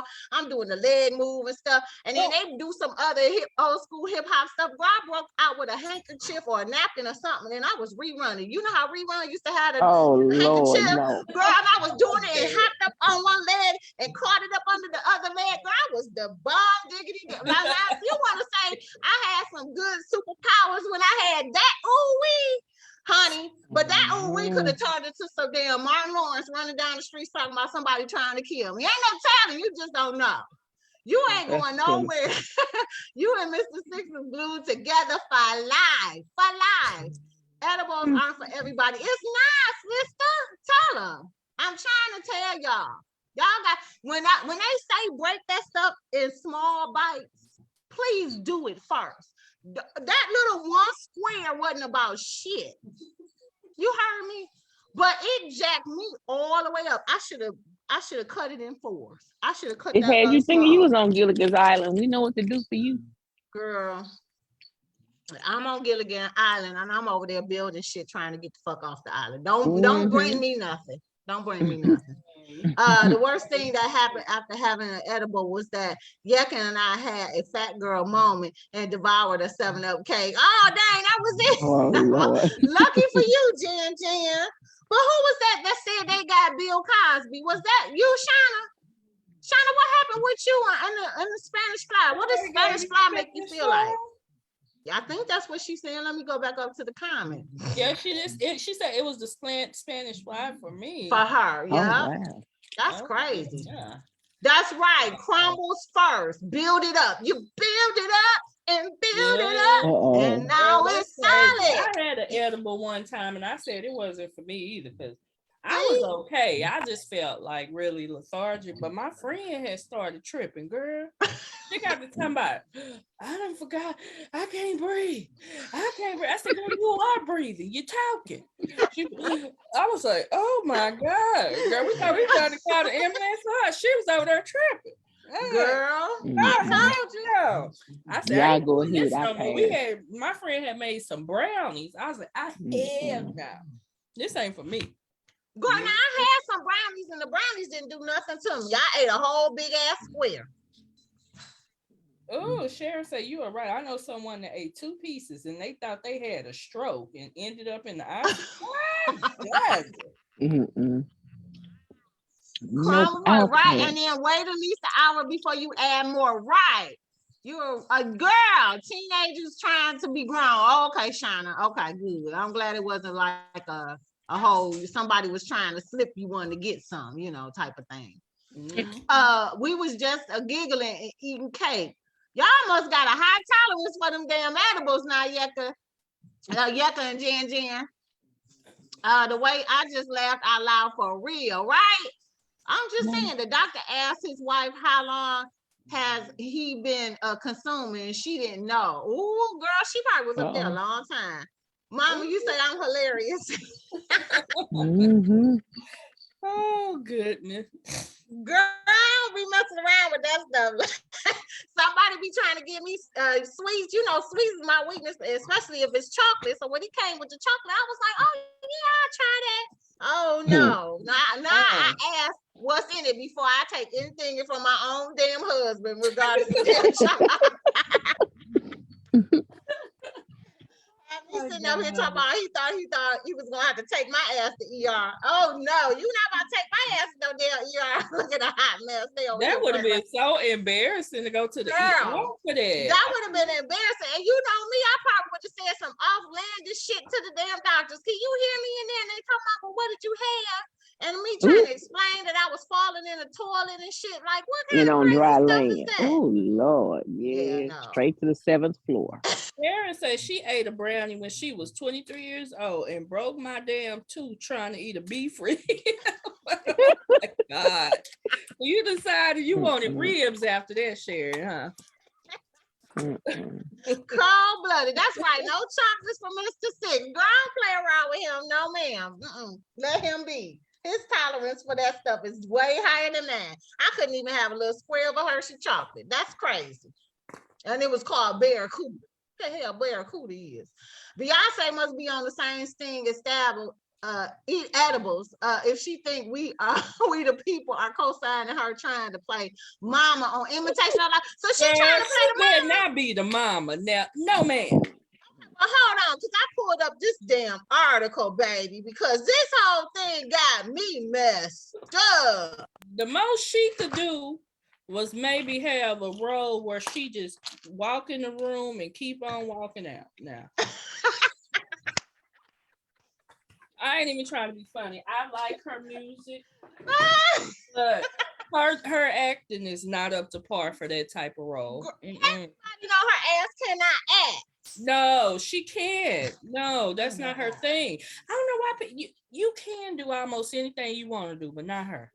Girl, she needs to sit the fuck down on this one. She trying to play the mama. Okay, so let me see what it say. This article is from the New York Post. It said, Beyonce and Zendaya are in talks to remake Douglas Sirk's classic 1959 melodrama Imitation of Life. According to The Sun, the pop queen 40 and the Spider-Man star 25 worked together 6 years ago on a music video and are allegedly eager to join forces once more. Imitation of Life, which is based on the best-selling novel by Fannie Hurst, revolves around a white woman who takes in an African-American widow and her daughter, Sarah Jane, whose fair skin allows her to pass as white. Do y'all remember this? This was one of my favorite movies. Oh yeah, I love Imitation of Life. It was so good. Girl, and I was just telling my daughter not too long ago, she needs to watch this movie. Like, me and her need to sit down and watch this movie. Yeah. She can't ruin my favorite movie. Right, Shana? Right, no speaking role for Beyonce. She definitely can't. No, she definitely. Sister. No, she can't even sing Mahalia at the end. No, she better not sing that song. No, she don't know. She always trying to get her hands on something where she can sing and take control over the soundtrack. No, ma'am. No, ma'am. Okay. So it says it starred Lena Turner, Juanita Moore, and Sandra Dee. The film, which was nominated for 2 Academy Awards, deals with issues of race, class, and gender. See, this is her. This is the mother, and this is the daughter right here for those who have not seen it. And she was fair skinned, and the mother worked for this lady. She was a movie star, and she had her own daughter that she helped take care of and raise.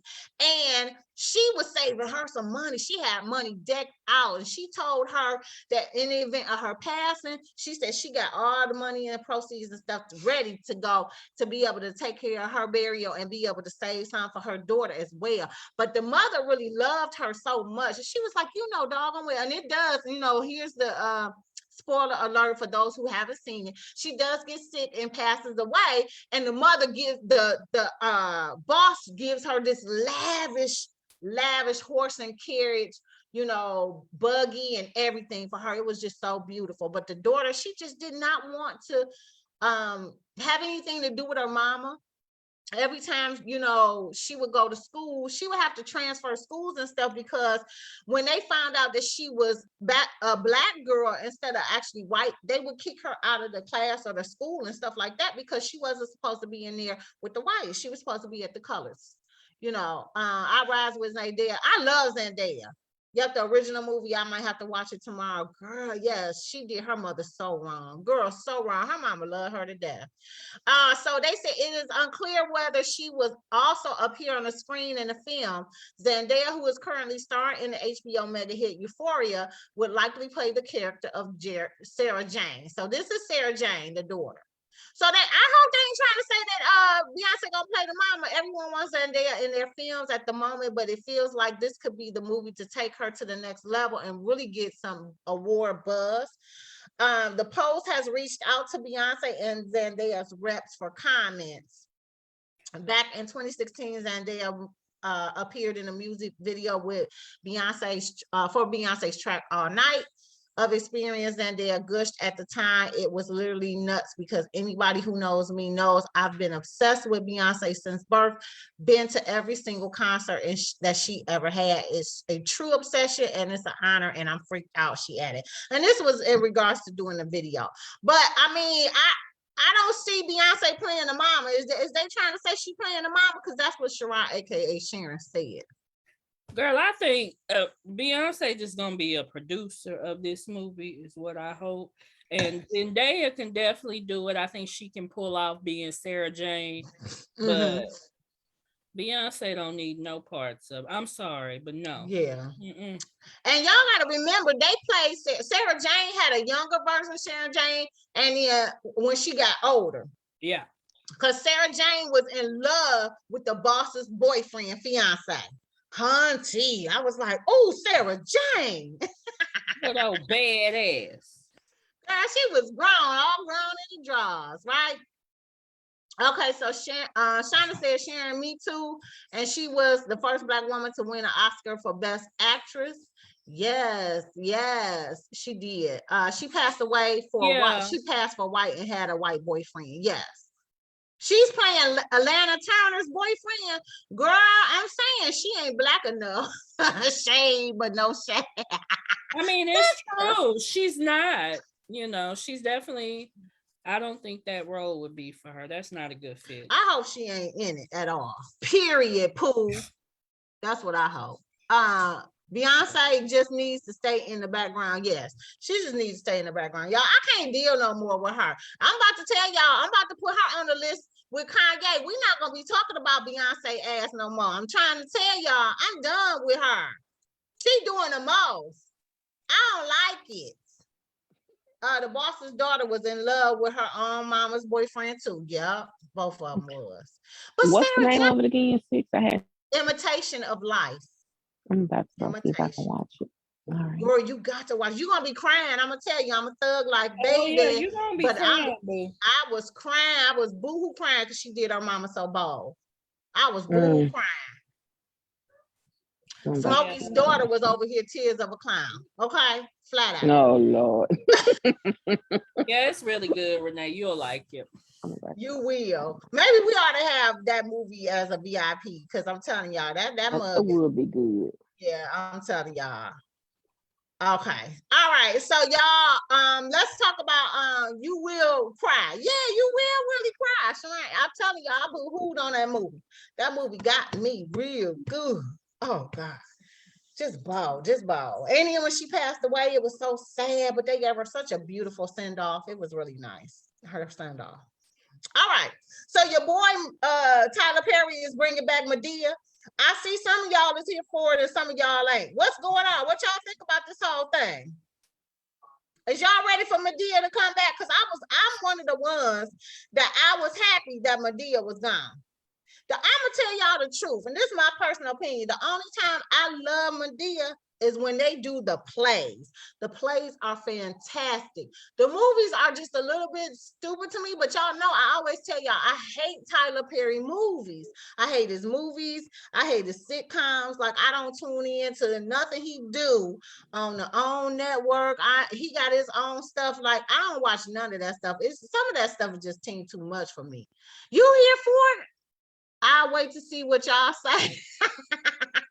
What y'all say, Renee and Sean? Y'all ready for Madea to come back? I don't know what they're doing. I don't really know what he's doing. I like Madea. I want to see it. I do. I don't. What is he doing? Like okay.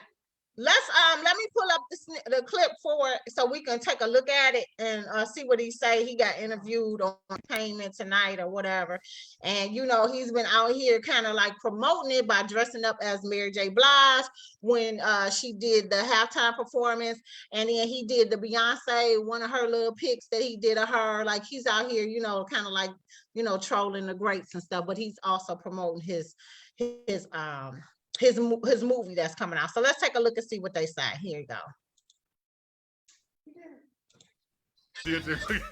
Listen, I've been coming up with all these crazy clips to promote Madea, and when I saw that performance, I was like, no, I gotta spoof this. And I can't wait to hear what Mary says about it, because she's the Madea fan too. Hallelujah! That's what I wondered. Have you heard from Mary? Have you heard from Beyonce? Beyonce and I talk, yes. I've heard from Adele. They all of them love it, man. Kim K, all of them, they thought it was hilarious when I spoofed all of them. So this is her, right? She look all right. But look, this me. I didn't make it rain, but I sure made it drizzle. I could get that change. Madea, she was going away, but now she is back in full force.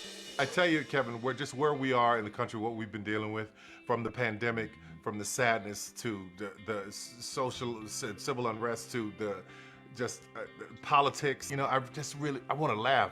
I want people to laugh. And what do I have that can make people laugh? And it's totally Madea. Out next Friday, A Madea Homecoming is the 12th Madea feature film and the first to be released on Netflix. Tyler's had good luck with the streamer lately. He was one of the many stars in Don't Look Up, which got 4 Oscar noms, including Best Picture. I'm super, super happy for Adam and everybody who was involved in it. Will you be at the Oscars? We'll see. We'll see. Madea's upset because she was supposed to host with the ladies, but something happened and they decided to not let her host. She may not let me go. We'll see. What do you think when you look back at what you've done? How do you digest what you've accomplished? I don't think people really ever stop and just say, damn, look at what this man did. I haven't done that yet because I still feel like I'm in it. You know, it's like when somebody's playing the Super Bowl. You're trying to put points up. You're not thinking about what I did. I don't feel like I'm at the end yet, or even at a place where I can look back. I'm not even at halftime yet at 52, right? So I gotta put some more time in, then I'll take a minute and look back and go, whoa, what a moment. But with all the accomplishments and accolades, the one thing that he's most proud of is his son, Ahmad. I asked him if he knew what famous was. He just turned 7. It's because he still doesn't know what I do fully. He saw me in Paw Patrol, he saw me in Ninja Turtles, and he's like, okay, you're an actor. He's like, a lot of people know you? He's like, yeah. He's like, okay, where's the cars? Let's go play. So you know what I mean? It's really great. It's really great. Okay, Tyler, more children. Do you have it in you? No. No way. No.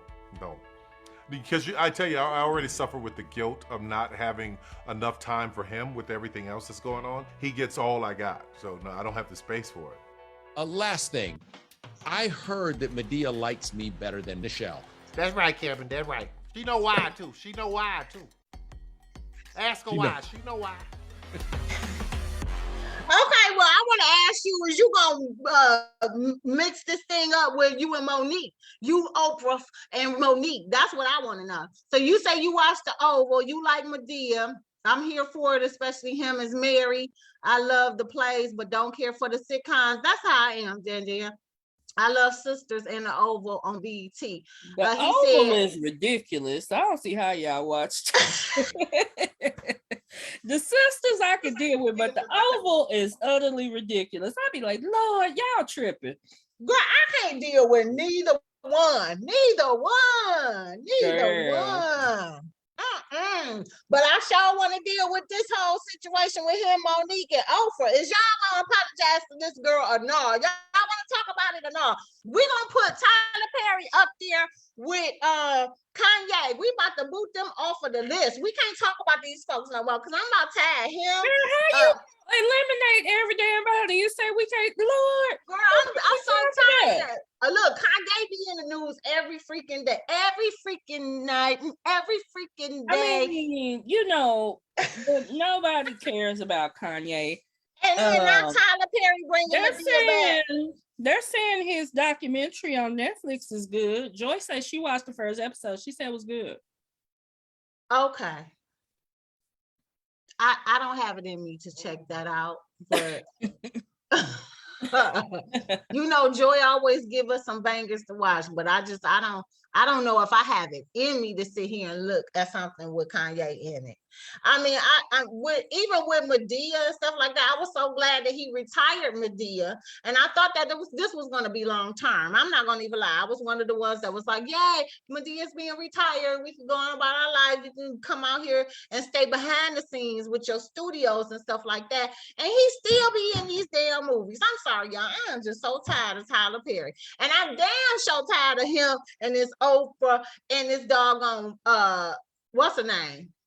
Yeah, I wish they would have a conversation with Monique for no other reason than she got to let go, baby, because this been going. She said she ain't letting go till they apologize. So, and this is just as bad as y'all allowing Beyonce to redo the Before I Let Go. This is just as bad. This is what I want to say. This is celebrity rant. I need to get loud. This is just as bad. Why do y'all want to still keep talking about this Monique situation and stuff? Why we can't put them on the list to do not talk about it? Monique want to talk about it. She going around. Y'all here for that? Y'all here for Tyler Perry coming back with Madea? Y'all here for Kanye every damn day? Well, you know, with Kanye, I scroll past him when I see him. Yes, every time. Because you know, I don't understand what's going on there, but don't care about it at all. Let me see what. Hold on, let me see what they said in the comment, because y'all crazy. Okay, so you said he said we all need to laugh. I get it, but some of the stuff in the movie is not laughable. The plays are more enjoyable and laughable than his movies. I support him, but don't really care for his sitcoms. Okay, Joy, I'm with that. Yeah, Tyler, Oprah, Lee, and Monique. Damn, everybody gotta go. Yes, they all got to go, Jan. Y'all don't get enough of having these conversations about them. Well, who we gonna post? Because the new people that they post about on the blogs, I don't even know who they are. I don't share that shit on the curb. You know, Joy said she watched it again with husband last night. I mean, I get it, Sean. I just, when you just constantly hear somebody over and over again in the news every day, and it's just like, okay, I'm so tired of hearing about them. You don't get tired, I get tired. Well, you know me, I ignore them.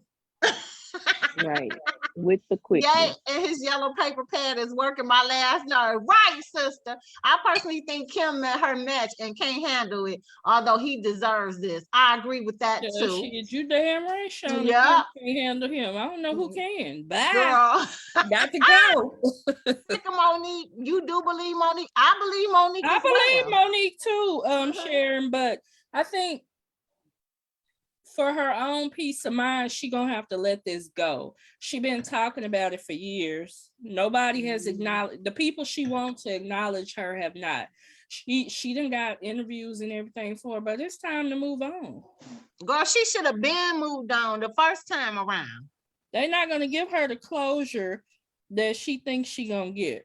You know, I don't think so either. Tyler Perry is not gonna publicly apologize to her because they probably don't feel like they did her wrong. But if they didn't, why does she got the recording of him saying that he will apologize to her, but then he flipped it and said that he wants her to apologize? See, it's too much of this. It's too much. And I know too much. Why do I know too much? Because we posted so much in the damn curve. We done talked about this over and over. How many years this been going on?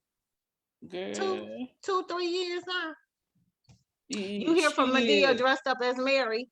Okay, Jerron. Frankie said it was okay for Bae to do Before I Let Go. I don't care what Frankie said. Okay, we the people. It wasn't.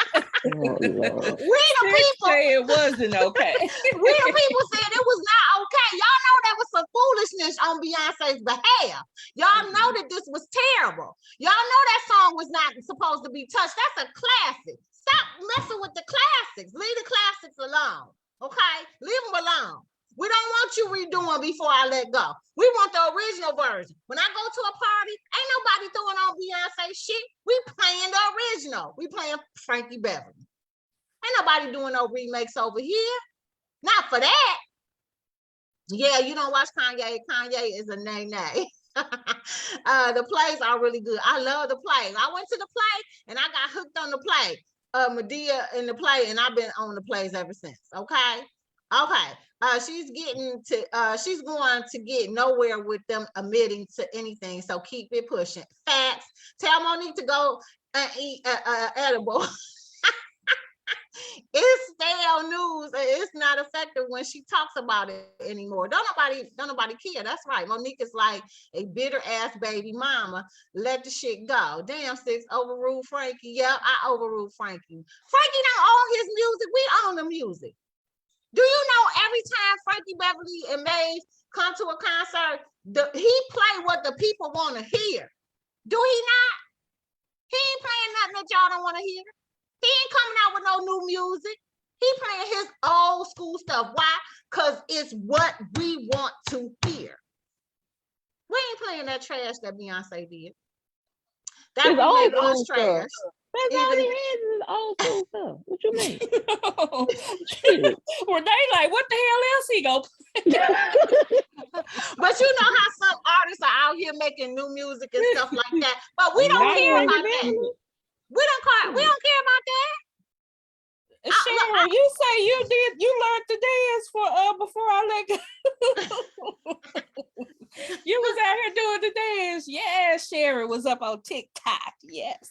Okay, well, you stay on TikTok. The song did go viral on TikTok, though. I think it did.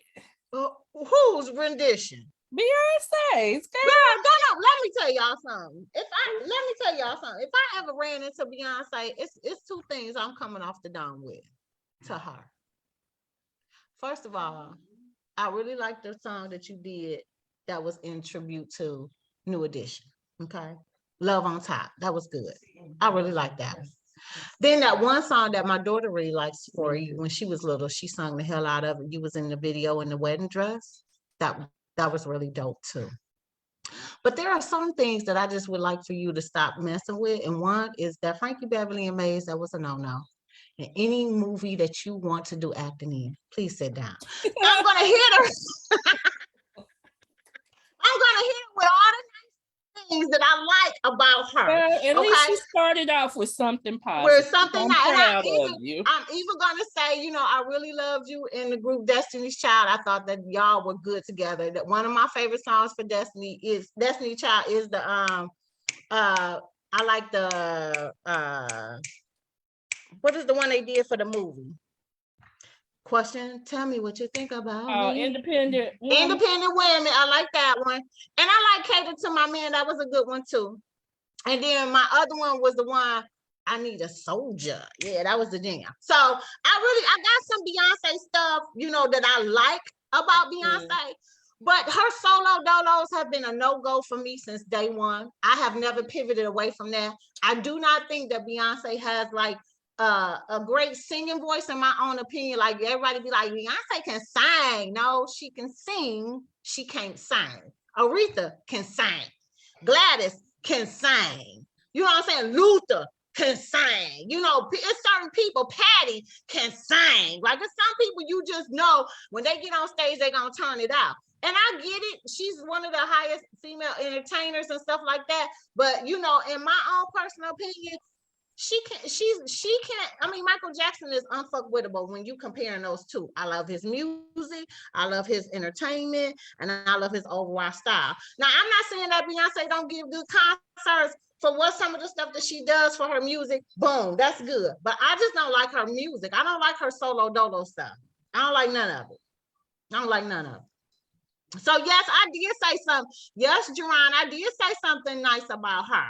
Yes, I do have some stuff that I like nice about Beyonce, but the overall weight of it all, it's all negative. The stuff that I don't like about her outweighs the good stuff. Mr. Six, take her glass right now. Oh Lord, this done went left, ain't it, Renee? Yeah. Her glass, her box. I'm just being real about it. Why y'all mad? Because I'm telling the truth. I'm telling the truth. Man, boo. We know how you feel about Beyonce. Beyonce. And I feel the same way. But take her bar and her glass. Oh, okay. Why you hating on my boiling glass, ma'am? I'm just saying. Okay, so now let's get into the next topic because y'all already know I brought it to y'all. I said tag me, at me if y'all want to have this conversation, and none of y'all wanted to do it. Now all of a sudden, y'all got Lauryn Hill out here revealing why she ain't never released another album. Y'all want to hear the bullshit she said or no? Girl, I heard. I still don't understand what the hell she talking about, as usual. But go ahead, tell the people, because I'm like, she said it, but I still don't know. Y'all, I don't think anybody can really fully understand the words that be coming out of Lauryn Hill's mouth. Ever since she did that MTV album, that Politics album, girl, it's just been a blur, a whole bunch of years of blurrization. Okay, she is so confusing. And it's just really just every time I have to talk about her, in regards to this whole thing about only coming out with this one album, I just start to feel really sad about it. I really do, because I liked Lauryn Hill. I liked her in the Fugees, and I was flabbergasted to know that all of these years she was over here the sad chick to what's his name? Like that really just threw me a look like, boy, he was married this whole time. Especially after Girls, you know you better watch out. Yeah, you didn't watch him, Girl, y'all already know that whole song, some of them songs on there was about Wyclef Jean. Okay? Y'all already know. That album was bomb, though. It was. It was. Absolutely. Yeah. It was. But do y'all want to get into the conversation on whether or not she wrote those lyrics or no? Did we already talk about it? Get into it because we know she didn't. But anyway. Okay, well, let's go on and look at this ring-a-ding-ding reason why she say she didn't she didn't come out with a damn album. I just don't have no remorse for this crap that she said. So it's been 23 years since Lauryn Hill released her debut album, The Miseducation of Lauryn Hill, and fans still want to know why she never released a sophomore album to follow the huge success. Miseducation won multiple awards, was praised by fans worldwide, and was considered one of the greatest hip-hop albums of all time. After years of speculation, fans are finally getting the answer from the legend herself. During a recent interview, the 46-year-old rap icon opens up and reveals what was going on behind the scenes amid the huge success. This is what she said. With the Miseducation, there was no precedent. I was, for the most part, free to explore, experiment, and express. After the Miseducation, there were scores of tentacled, is that what they say? Tentacled, obstinance, politics, repression agendas, unrealistic expectations, and saboteurs. Y'all hear this? Because somebody gonna have to break this down to me like a 3-year-old when I get done. Everywhere, Lauryn continued. People had included me in their own narratives of their success as it pertained to my album. And if this contradicted my experience, I was considered an enemy. Lauryn Hill later reflected on her late work and how it mirrors a lot of the conversations and debates that are had today, noting she was, quote unquote, ahead of her time. I wrote an album about systematic racism and how it represses and stunts growth and harms. All of my albums have probably addressed systematic racism to some degree. Before this was something this generation openly talked about, I was called crazy. Now, over a decade later, we hear this as part of the mainstream course. Okay, so chalk some of it up to leadership and how that works. I was clearly ahead. But you also have to acknowledge the blatant denial that went down with that. Full story on Jasmine.brand. Now, this little snippet, you guys don't even give me the inclination of wanting to go to jasminebrand.com to finish reading this, because I still don't know what the fuck she was talking about. Do anybody know? This one time we might have to venture to the website, because I don't know what the hell going on there. Child, I'm just saying. I don't know how she got on the subject of systemic racism She's saying, I mean, I'm assuming she's talking about her record label. Had some unrealistic expectations for her album. They probably, you know, I guess she was saying for the album, when they gave her creative freedom. But once that album blew up, the record label probably came in and was trying to control what she was trying to do on that next album. And she couldn't deal with it, you know, which I get. Well, I'm gonna tell y'all, don't no record label want you talking about anything in regards to politics, and they don't want to hear. They don't want you talking about politics and stuff like that. They want you talking raunchy because they know that's what sells. That's what sells. Sex, drugs, all of that. That's what sells. Let me see what you're saying. Hold on. He didn't want her, so she stopped singing. It's sad because Lauryn Hill was also a pretty good actress. She started out acting in a soap opera way before Sister Act was really good in it. Yes, I remember her in the soap opera. I never realized how funny shaped her head was until I saw her laughing. But I still love her. Oh, bloody sister. Why the fuck she wearing that widow hat? Who that? Her career. Yeah, so damn petty. She made me feel uneducated trying to understand.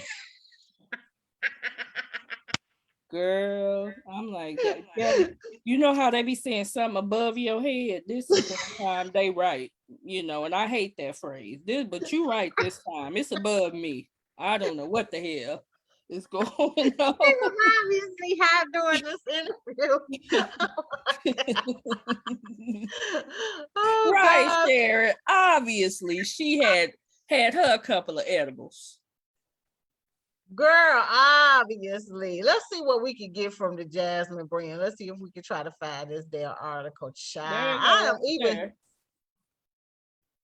girl, I'm even dreading just to even get the gist of this. This just don't make no damn sense to me. Who child? Because Lauren ain't said shit. Trust me on that. Girl, this is lagging. Hold on, Shine, because it's lagging. Girl, and I'm like, why y'all got a picture of Rob and China up there? But you know. Yeah. So she was okay. Okay, that's all we read. Okay, we read that.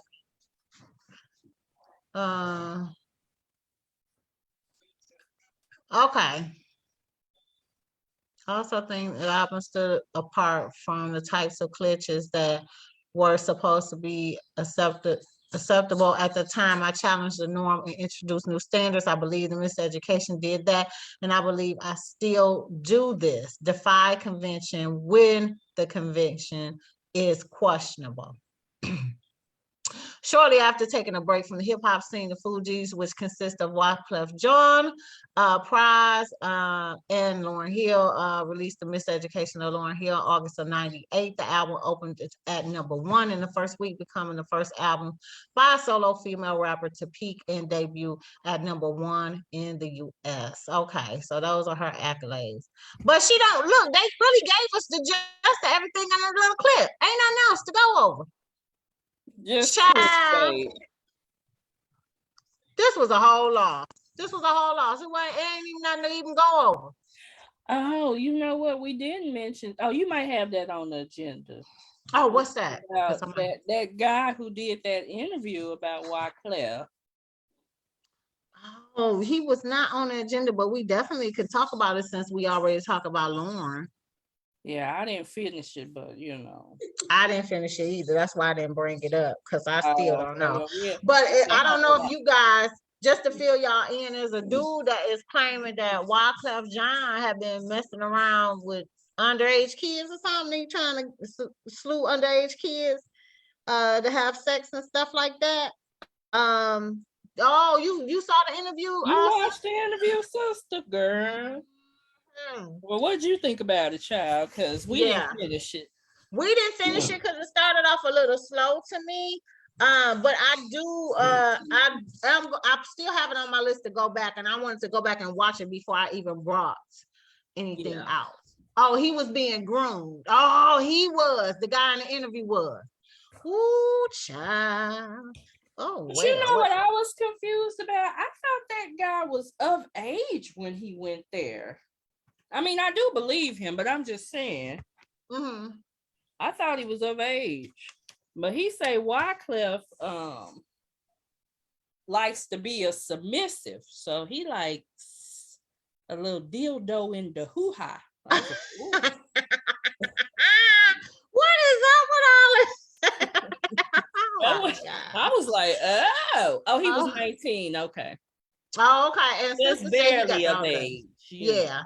Yeah, you saw the interview, but you didn't finish it. You was at work. Yes, I know he was 19. Okay, yeah, I didn't finish it, so I don't have a comment on it.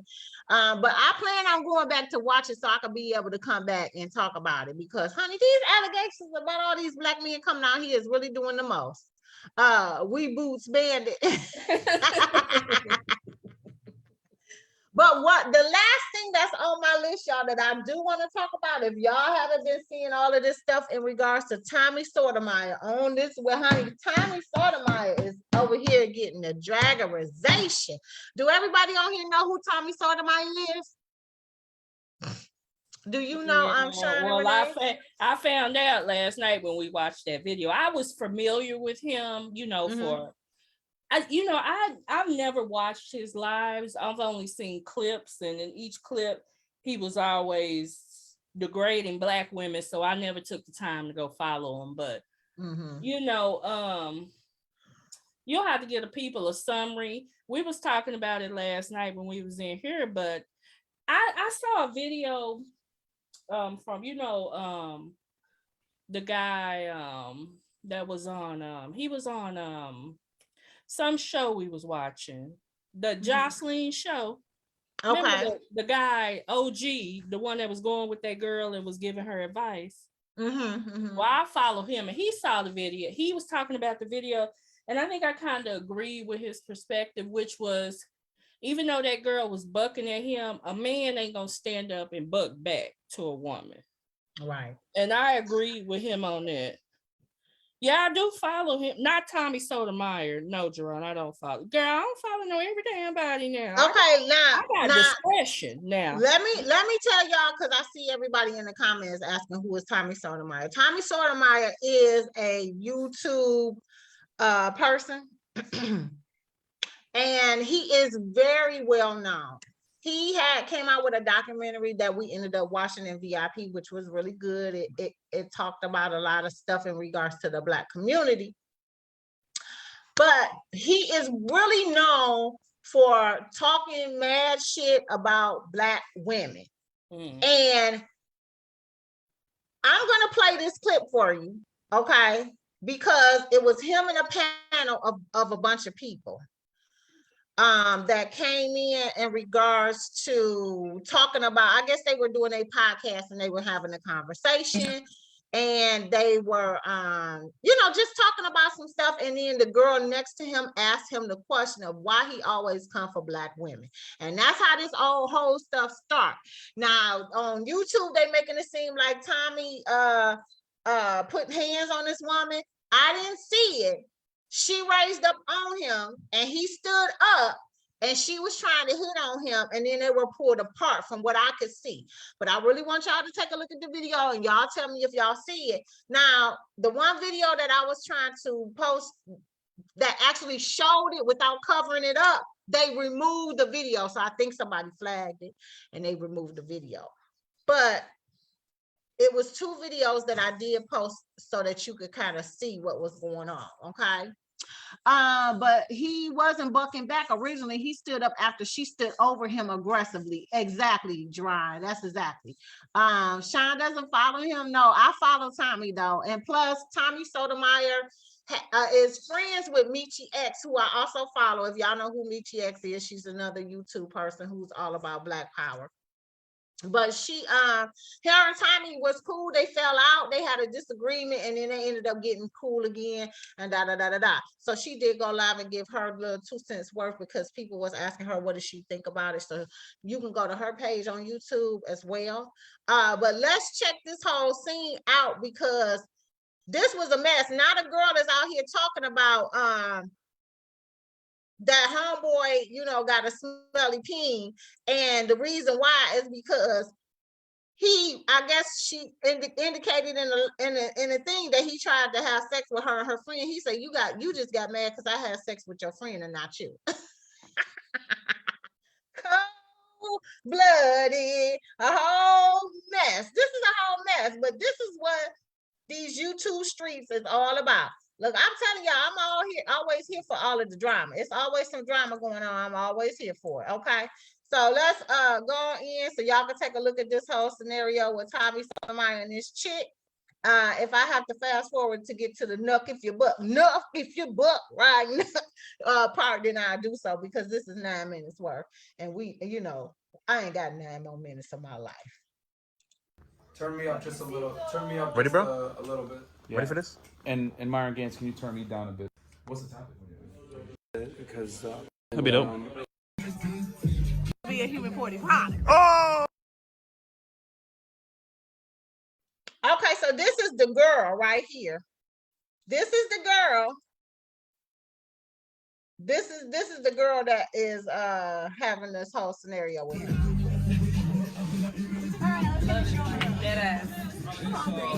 Got Shay here, man. Okay, Shay. Okay, Tommy. You already know, just fresh off the flight from Dubai. Stop playing with me. Oh, shit. Stop playing with her. And I didn't go to be a human 45. Oh, big time. Shout out to Tommy here, man. I'm going to Dubai, and I'm not going to do that either. I'm going supposed to make money.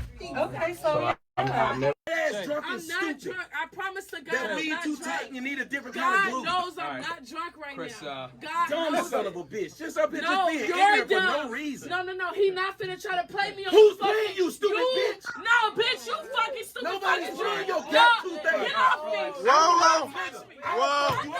Whoa. I got tired of seeing it, and I want to just say, the one that got to me, the one that made me unfollow you, was the one that. It was the one with the lady that had the wig or something like that. And So let me go ahead and just break it down, because again, the original video, they removed it. So they giving you these chopped up versions of what happened. But we was able to see the full original video. They were on this podcast, they was having a conversation, and she said, homegirl next to him was like, I want to ask you a question about why you always coming for Black women. And basically, Tommy was like, he comes for everybody. But he talks about what he knows, and he said Black women is what he knows, and that's his community. That's what he's grown up in, and this is why he always have more conversations about Black women and da da da da da. Well, she was still rapping and raving about why, and he was like, I already answered your question, and she was like, well, this is the reason why I unfollowed you. And he was like, that's fine. You can unfollow me. Just like if you were on your page talking about Black men and why Black men do the things that they do, that's your prerogative. That's what you can do. This is what I do on my page. If you don't like it, you can unfollow it. And it kept going like a ring around the rosy. Like she wasn't picking up on what he was saying. And she just kept asking the same question over and over again. And it was redundant. You saw the full video? Okay, so Sharon said she saw the full video. That's why you don't watch them. I have a problem listening to Black men degrading Black women. What I saw was her get up, but I did not see him put his hands on her. Yep, I didn't either.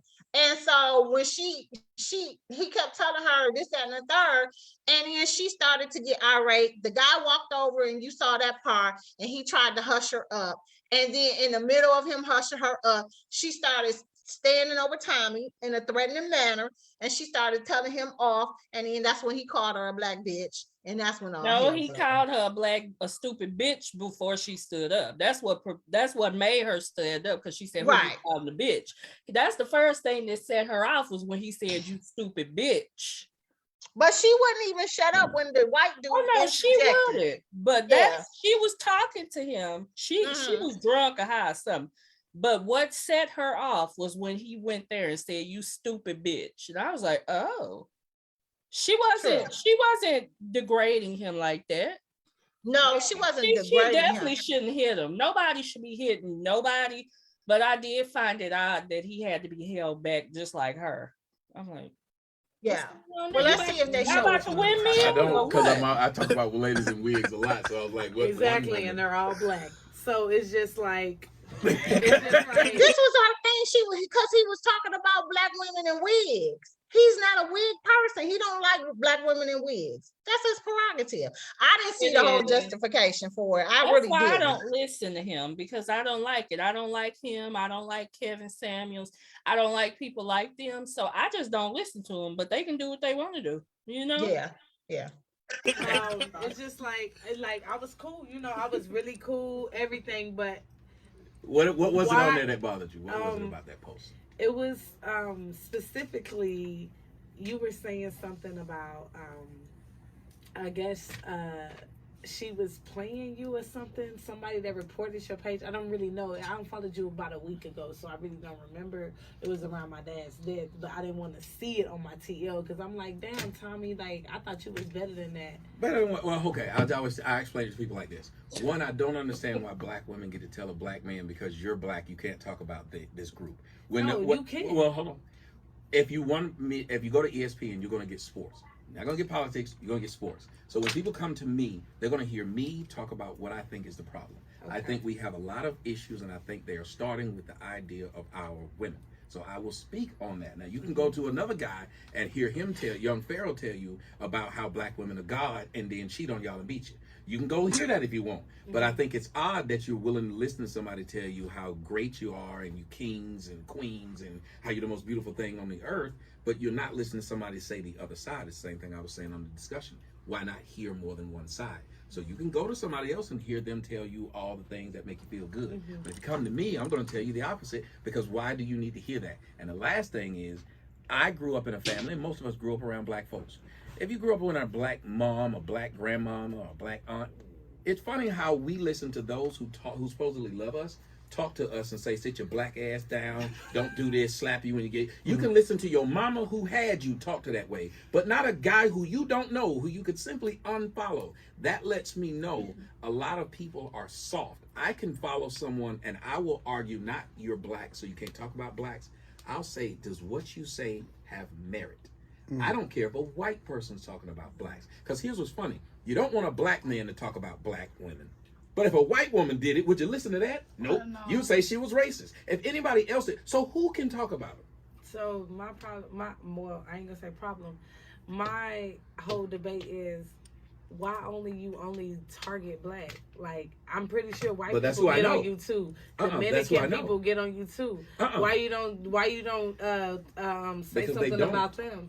When I say white women, I know every race get on your ass. You're when I say white women got flat, I did a whole song about white women and they flat asses. We ain't talking about your song. We're talking about your post.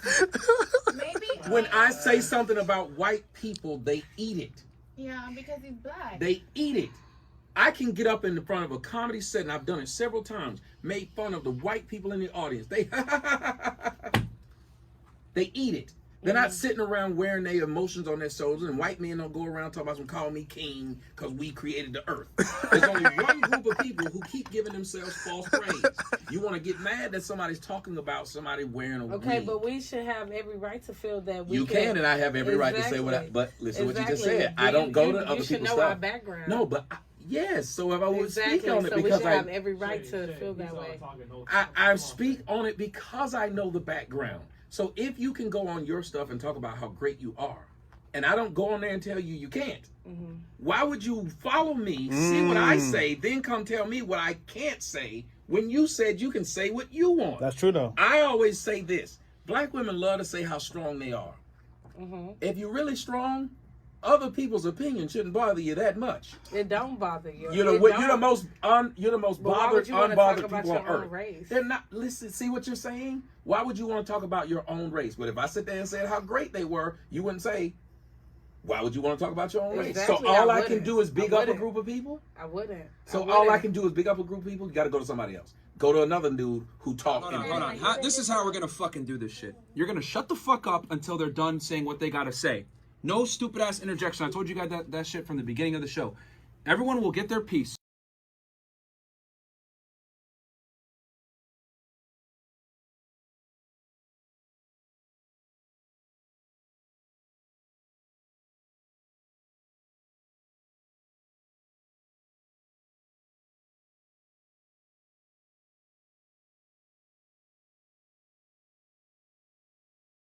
Okay, sorry, y'all. I was over here talking the whole time on mute. But what happened was they showed you the beginning part of it, where they got into the altercation because they have been removing those videos from YouTube. But what happened was after the whole incident happened, they brought everybody back except for her. They put some of the girls on the opposite side so that they could finish the podcast because they were live. So let me just say this as somebody who does commentary. You guys, y'all check me in to see what I have to say in regards to celebrity information. Whatever I say about whomever, that's my own personal opinion. For people who don't like it, they don't tune in. For people who don't want to watch it, they don't follow. This is basically the same thing that he was telling her. As her reason for unfollowing him was that he always talks about Black women and he's always degrading them. His response to her was, that's what I know. That's what I was brought around. That's what I saw. This is why I talk about Black women. This is what I know. And I have followed, I'm a follower of Tommy Sotomayor because he has interesting topics where it's debatable.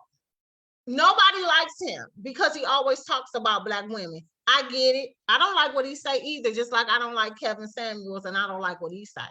But every now and again, they have commentary that's worth a listen where you can either have a healthy discussion about it. We've brought some of Kevin Samuel's stuff in here and had a healthy panel discussion about him and what he said and what it means.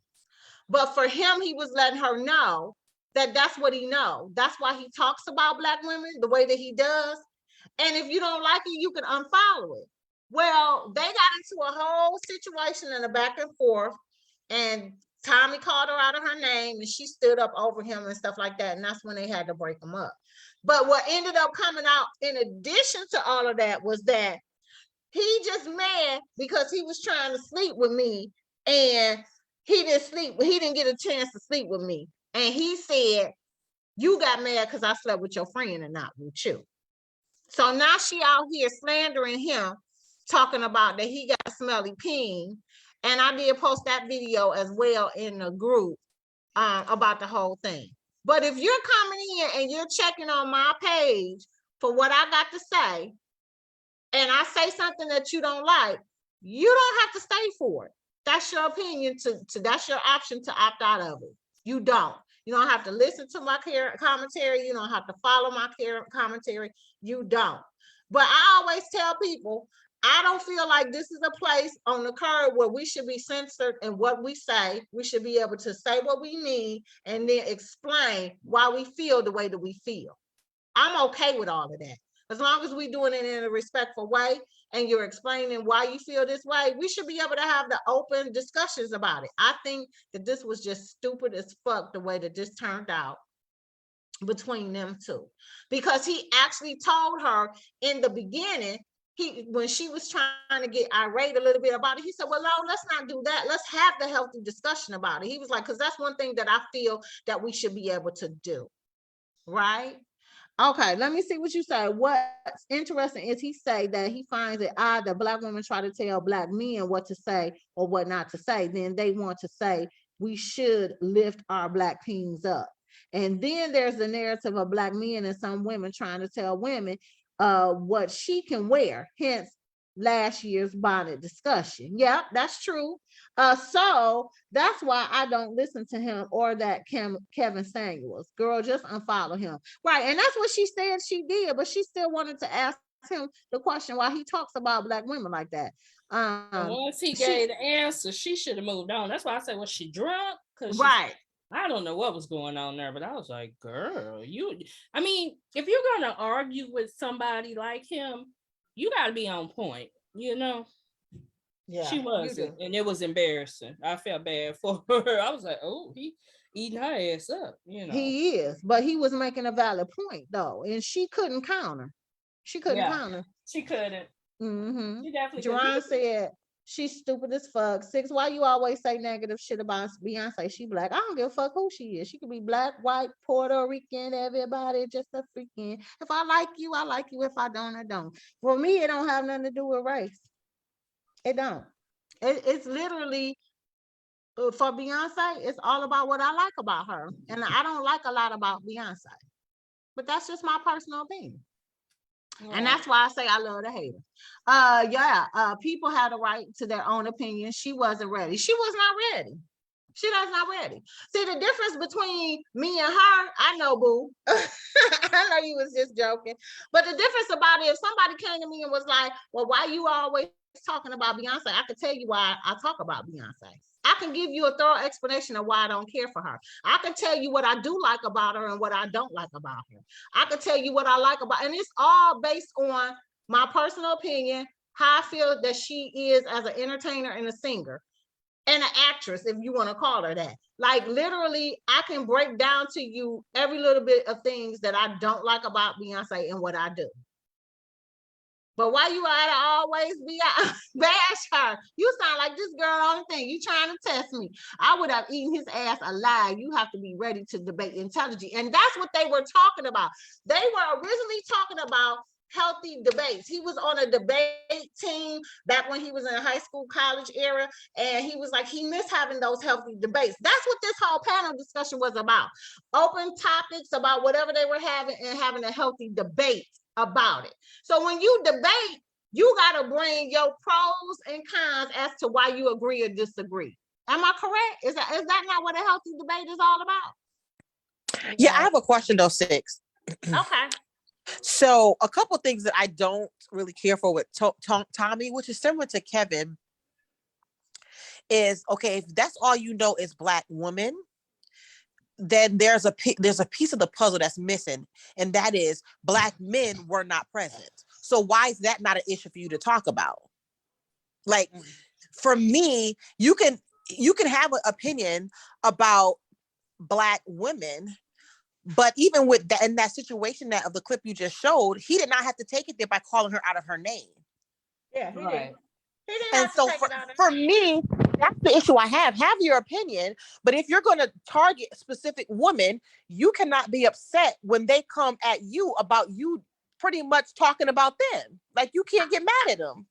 And then he was perfectly fine with it in the beginning, Dr. J. It's when he had to keep repeating the same thing over because she kept asking him the same damn question, like she was not getting what the answer was. Well, maybe she did it. I don't know. But at what point does that give him the right to then call her out of her name? Yeah. That to me, that further, bolsters her thinking like, okay, why you're bashing women?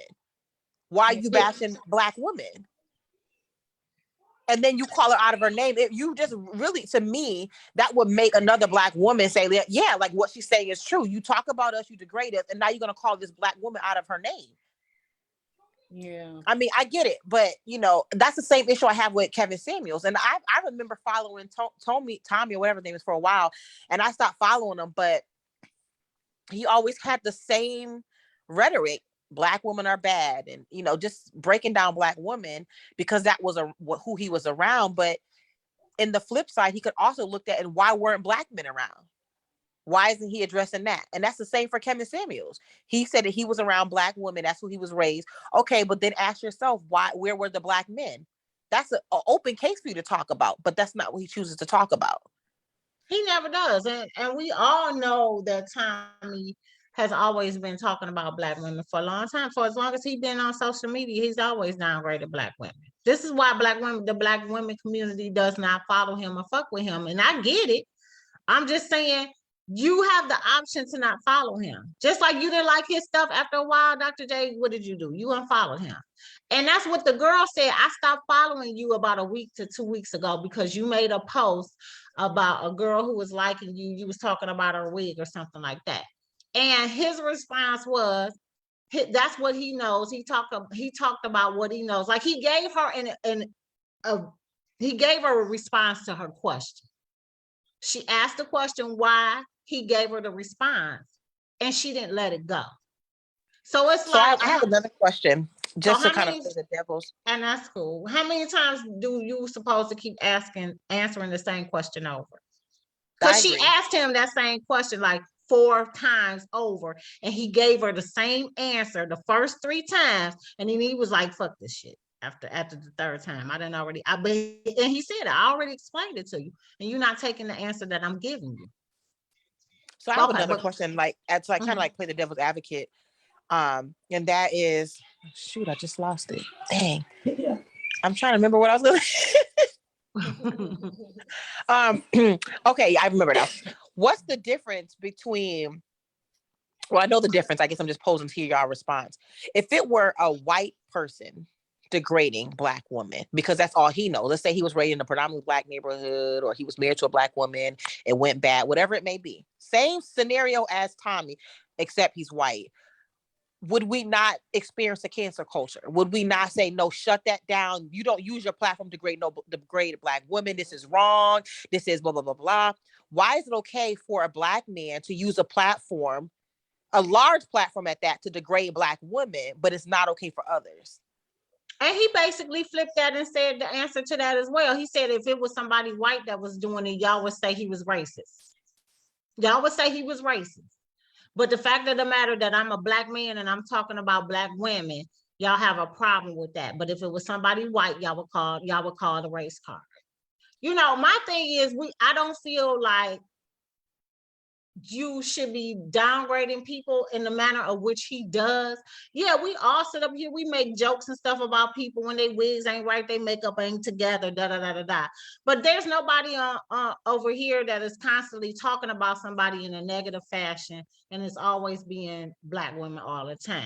Like everybody in here know Beyonce not my favorite person, so anytime she do something wrong, I'm bringing it to the forefront. I don't like what she be doing half of the time. But I'm not purposely going out seeking to be looking, let's see what's on Beyonce's page. Let's talk about her and this. Let's go over here and see. I'm not purposely seeking her out to talk about her negative. I don't understand why he chooses to do that, like why he chooses to talk about Black women on a regular basis. Same thing with Kevin Samuels. I don't know why he does it either way. He makes a joke. Maybe they're doing it because they do get followers. They are making money off of their YouTube pages by having this controversy with all of that. As soon as and that was my white, point. as soon as somebody is white talking about this negative stuff, then yeah, we going at them in a negative fashion. Like, why are you doing that? If it was a white person that was doing it, yeah, I would be feeling some type of way. I feel some type of way with Tommy. I feel some type of way with Kevin. That's exactly why I don't follow them like that. But I used to follow Tommy back in the day as well. I did too. I just pose that question because I think it's really, ironic that these 2 Black men are pretty much beating down Black women, and they're making a lot of money off of it. They are a lot of money, so it's like, come on, at some point you got to say, listen, give them some credit because of your ability to use Black women as your main topic. You're living off of that. But that's all. Yeah, let me see what they say. I also noticed that he essentially said that he talked about white people at his comedy show and they eat it up as if that's okay. Yeah, he did say that. He had a comedy little trip like Nene Leakes did. She went on a comedy tour. Wendy went on a comedy tour, even though they're not comedians, and they, had some stuff that they talked about or whatever. But you know what? Not even trying to be funny. If you do look at, like, when you watch comedy specials and the people that sit in the front row and they get roasted on, some of them do take that stuff personally. Some of them really do. Like, I seen a old comedy special with D.L. Hughley, and he went after the guy. He had on this big old fur coat, and he was saying, he was like, oh my God, he was like, you got on this fur coat? I mean, you got some dealings or something you got to do in here today? Like, really, he was just like coming for him. And the guy got mad and told him he was going to see him later. He was like, well, I see you now. Like, people really get mad over, don't sit in the front row. Don't wear stuff that's going to be called out. You know what I'm saying? Like sometimes you have to dial back on some of the stuff you do when you in the first two rows, because comedians, that's how they get their laughs. They'll pick on the people in the first two rows, especially if you doing or got on something that looks crazy, or you doing the most in the front rows or something like that. It's a comedy show. It's for laughs. You shouldn't take nothing personal. Jerron says she hears what Dr. J is saying, but that wasn't the point of the argument. It was because she asked the same question 400 times. Literally, she kept repeating. She did. She wasn't even changing her question. She kept repeating that same question. Yeah, it was annoying. We were sitting here watching, like, why she keep asking the same thing? He already answered the question the first time around. That's because we are grown up and we have healthy debates respectfully on the curb. Yes, we do. Yep, that they are trashing us. I don't follow them. Tommy and Kevin are like something on the bottom of my shoe. Okay, Shrine, aka Sharon. Yeah, I don't follow them either, you guys. But in this particular situation, I felt like he answered her question, and then I didn't see him during the altercation put his hands on her. But they are out here saying that he violated her and put his hands on her. I didn't see it in the original video. And they have thus taken that video down, which is crazy. Y'all got anything else to say in regards to the Tommy Sotomayor thing?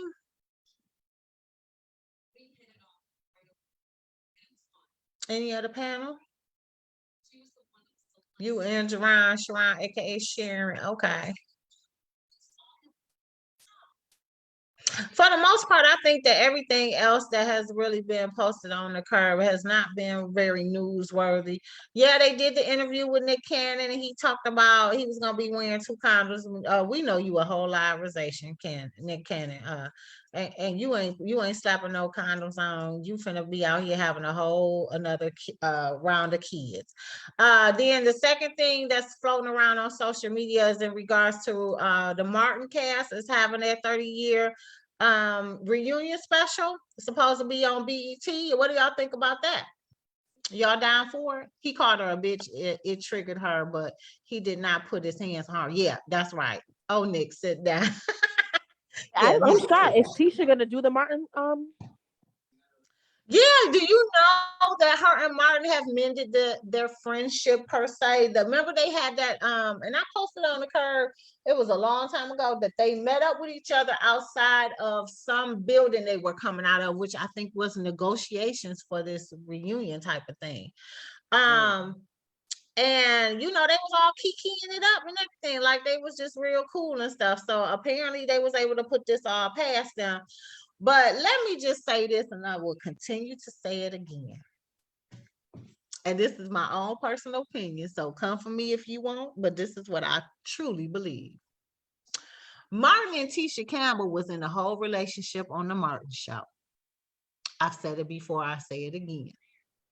And what happened was, when Martin started to get the big head about stuff, he was bringing the personal problems between him and Tisha to the set, and it was causing issue. So when they were no longer together and Tisha started dating Dwayne, it started to be a tit for tat on the set, because Dwayne started showing up to the set because I believe that Tisha was going back and saying stuff to Dwayne, that Martin was doing this or Martin was doing that and this and that and that. So he started to come to the set to show his presence and to let Martin know that you're not finna do nothing. But this Martin show, and what's in the script is in the script, and he was in control of the scripts too. So he would write in kissing scenes and certain stuff, and he would do long kisses to Tisha Campbell on the set. And it started to be a real situation where them two was having it out, and Dwayne was coming in, and it was starting to be a bad situation. So she decided to file that lawsuit against Martin, and then she disappeared from the show because of it.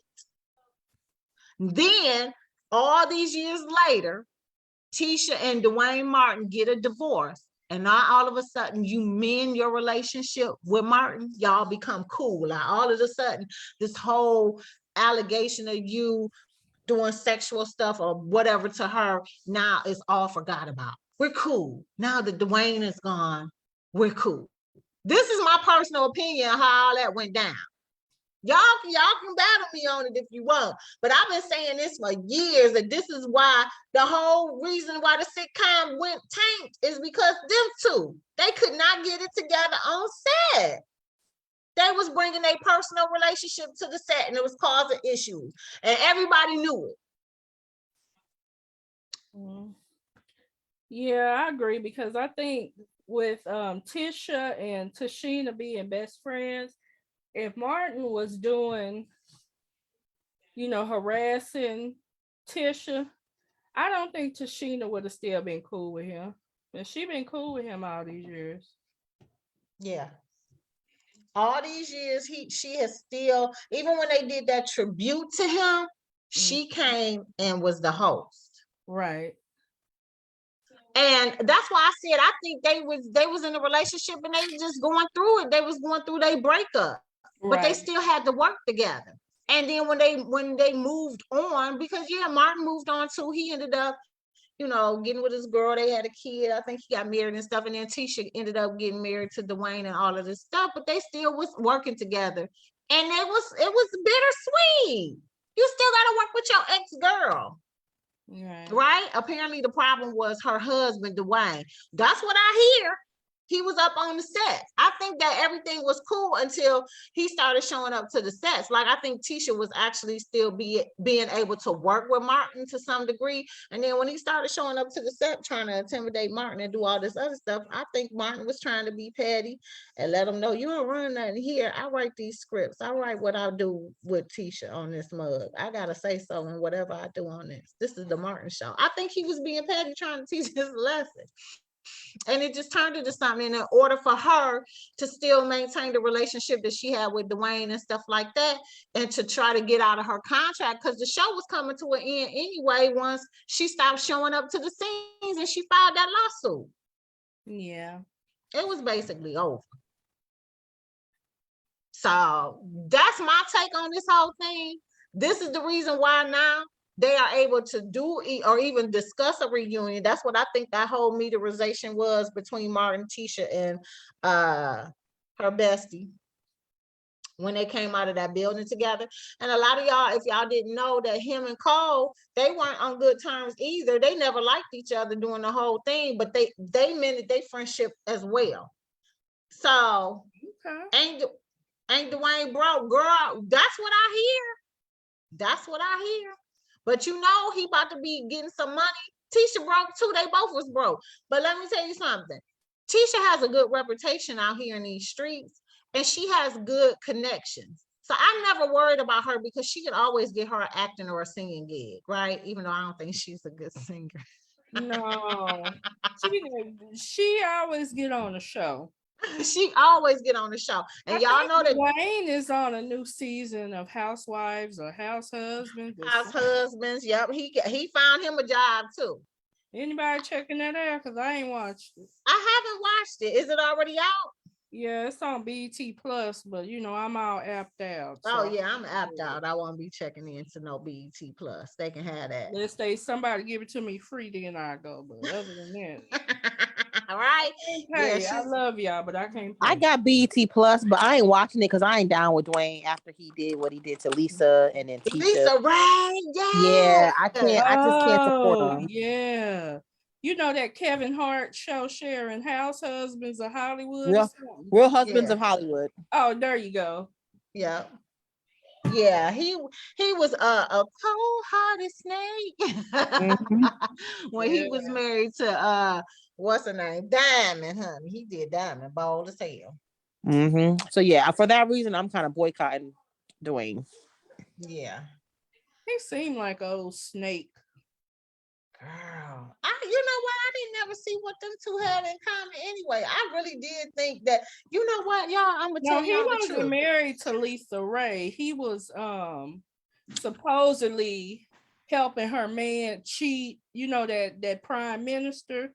He was married. Kirks and Caicos. Yeah, he was helping him cheat. Lisa introduced him to her husband as her friend. Then they started sneaking and creeping behind her back, cheating and whatnot. Yep. And remember, she even said, like, how could he do that to me? And we have been friends for the longest. Like, we had worked on that sitcom together. Remember that sitcom that Jada Pinkett and Will Smith did with them two on there? Yeah, I like that. And like, what was it called? All About Us or something? All of Us. Oh, and yeah, I did hear that, Sharon, that they might have been messing around. That's what the word on the card is. Yes, that Dwayne and Turks and Caicos had a whole relationship. Oh, gosh. That's the word on the card. Ooh. Yes, but you know, if they do the reunion, I'm here for it. If they do it, I hope that they put it on Netflix.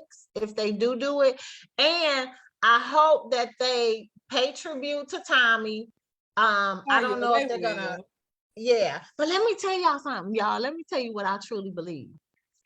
I truly believe that he should have dated not Big Head, but the best friend. I think them two make a cute. Yes, Martin and Pam. I really do believe that Martin and Pam was just too much alike. You know, they had to have opposites and stuff. Yeah, but I'm talking about in real life. Oh. Oh. See them as a couple in real life. I really do. Not saying that I didn't think that Tisha and Martin made a good couple, because you know, like I said, in my own head, them two was dating. But I just really I like Martin and Pam. Child, every woman I seen Martin been with been light, bright, and damn near white. Girl, you better say it. Girl, every woman. Every woman, yes. That is true. Yeah, my friend used to braid his daughter's hair back in the day. You know, his ex-wife Pat was married to Emmett Smith. Oh, so yeah. Go to their house back in the day. She was really sweet. Oh, sweet. But she was real light skinned with green eyes. Yeah, he got a type. I will say that. He has a type, and Pam Shirley don't fit that bill. Don't fit that bill, but I really do in my own head. Them two made a good couple. Yes, it's a no. It seemed like they would have. Hilarious. Girl, I can't just see them always cracking up together and cracking jokes on each other in real life. Like, that shit would be hilarious. Hilarious. Sharon, aka Sharon, said he might have been cheating with the husband. Yep, he likes him light. Yes, he does. He does. Now, you know what, y'all, did y'all see that? I don't know, this was just posted. Jerron posted something about that Tamar was looking for her son after her ex-husband blocked her. What is going on with that? Because that's some new tea that just posted to the curb that I was like, I need to ask about this. What's going on? I hadn't heard that, but Vince, don't start playing those type of games. Now I don't like. Girl, what the hell is going on? Okay, so I'm gonna play this little clip that Jerron had posted of Tamar talking. It's only like 3 minutes and 36 seconds of the post, but something about she can't find Logan, and that the Vince then blocked her. Oh, that was a joke, not real. She wasn't upset. Oh, okay. Then we don't need to visit it. Okay, perfect. Because I was like, what in the hell going on now? It's always some stuff with Tamar. But okay. We good. Vince don't want no damn full custody. Trust me on that. Yeah, I don't think so too. Girl, we ain't even see him out here. Like, what's going on with Vince? Do we even has he even dated somebody? What's been going on with him? Like, I need to do some internet surfing on Vince, because he was a whole mess in the first place. I didn't see what Tamar saw in him except for money in the first damn place. My personal opinion. Okay. It's crazy about Vincent D. Herbert. Vincent D. Herbert, my husband. Yeah, I used to be like, oh Lord.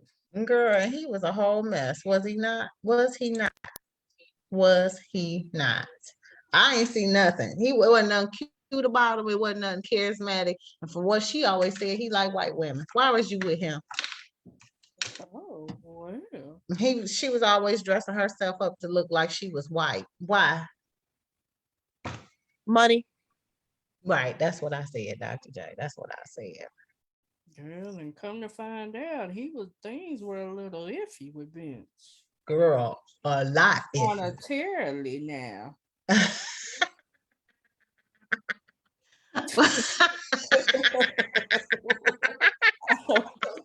Baby. Vince, Cannot. what happened, Vince? Hey, Marta, married that man and drained him dry. Girlfriend. A whole mess. Okay, so let me ask before we get on up out of here. Did y'all have anything that we didn't discuss on Hot Topics that needed to be brought to the forefront? Because, baby, it's been a whole situation. There hasn't really been nothing going on besides, he who shall not be named. Let me look. Did she say he should not be named? Who we talking about? He who shall not be named. He who shall not be mentioned. Kanye West. Oh, hell no. It ain't nothing else we can talk about with Kanye. Well, I wasn't going to mention it because you want to, but let me tell you something. I had saw, how they said that Kris Jenner's man got caught kissing somebody. Oh, yes, another chick. Well, Kanye came out being shady today, girl. Oh, what did he say in regards to that? What Mr. West said, girl, because I was like, oh, now this I will read, sir. You something else. Now, if he's spilling the tea on the Kardashians, that might be something to look into. Look, Sharon, aka Sharon, said, you better not say it. He who shall not be named. Here's his comment. Okay. God has a plan to remove the godless Corey. Needed to never be here anyway. And I think he's a nice person, not a great person, a nice person who used to be around Puff's family, then got around Justin Bieber. Then when Chris got divorced, he slid on in. He became the TV version of a father figure and has always called himself a real Nigga. He once told my wife he knew what music she should be listening to. So when I seen him a week later, I had him removed from my daughter's birthday party. We still never met his family, and I guess we never will. He got my wife linked with the liberals in a deep way. That was his job. For some reason, I always felt he worked for DuPont or some organization in that pedigree. Now he's off to his next mission. His job is done. His job is done. He's not messy enough to do something like this. It's on purpose. I love Chris. This woman is a hero, and she's done what she had to do: protect her family and make sure they're prosper, even if it meant telling everyone not to listen to me. I respect her grind, hustle her mind. Chris is one of the best to ever do it. I was like, oh, wait a minute. Wait, listen to what the chat saying, Sean. Here you go, Jerron. What Yang say? And then sister said, Mr. Wide Hips. Sharon A.K. Sharon say, what did Christine? Wasn't the boyfriend a teenager? Okay, Kanye. Oh, y'all know damn well that when she got with his ass, he was super young. He was young as hell. Now I ain't gonna say he was a teenager, but he is twice the age. Like she's like 3 times the age of what Chris is, but he was super young. Girl, he got to moving them hips around Chris, and she lost her damn mind, girl. Jerome said Kanye is a whole fucking space cadet.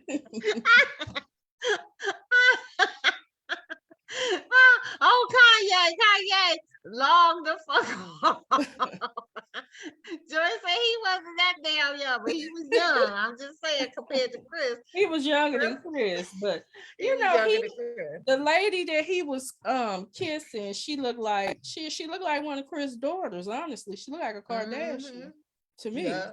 She one of those Instagram models. Yeah, exactly, sister. Yeah. What those hips do? She was like, I wonder what those hips do. Memoirs of a nut. Jerron said memoirs of a nut. The damn best. This damn group is petty as shit. Pet tea. Y'all can't never talk about me. Never. Oh my God, Kanye is a whole mess. Do you hear me? He is over here spilling all the tea on them. I'm like, him and Chris been together years. Are you serious? They ain't never met his family. Now, They ain't never met his family. That's crazy. That's crazy as hell. Dude, they been together a long ass time. Jerron said she taking all y'all phones. Oh, damn, Jerron. What in the hell is going on? What you mean what's going on? Girl.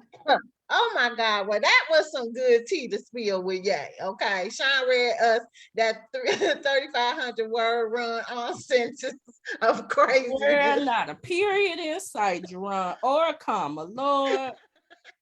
Ye needs to sell yellow paper pads. They was that's what girl said. put his little logo. Oh God. Okay. Yeah, Joy, that's what I'm wondering. Him and Chris been together for years, maybe close to 7-8 years or something like that. How y'all ain't met his family? Exactly. Is he a damn crook? Girl. Somebody say he the real Tinder swindler. I said, oh. Y'all cold-blooded. Y'all, I always told y'all that Chris's boyfriend was he was gay too. That's why I told y'all that she just keep picking him. She pick him. Oh, he undercover. Oh well. I always said it. Double space, Joy. Maybe they didn't bring his ass from around Kanye crazy ass. Maybe they will. Maybe she did keep him hidden, right? Maybe she did. Girl, I don't know what was going on, but that's very odd. Girl, see what I said? Didn't I tell y'all Kanye was always in the damn headlines every day? Girl, but Kanye is being real petty. You know, like, damn, you cold-blooded. I'm like, okay. In the event that Kanye brings back some more distorted information like this, we can handle it. But I swear to God, we don't want to see him being petty with Kim. I'm sick of that Kim stuff. I can't do it no more. I can't. If you want to talk about somebody else, we'll listen. We'll listen. Kanye something else. Girl, he is a whole mess. Kanye is the leading role of One Flew Over the Cuckoo's Nest. Girl, she has a type. She does have a type. I said it. Girl, I went to his page. Kanye something else. What are you doing? I don't follow him, but he announced that he somebody don't work for him no more. Some crazy looking dude. He's about, I would like to politely announce that Lawrence Chandler no longer works for me. This is one of the sharpest, most competent people I've ever met, but he spends too much money on projects, and I'm more frugal now. Maybe one day he can return after he breaks that habit. Until then, direct all business inquiries to the GOAT. I'm like, G. Ross. Wait a minute. So he was on your team that helped you become a billionaire, and now you frugal. Kanye say he out here spending money. He ain't finna lose his damn money. I know that's Kanye.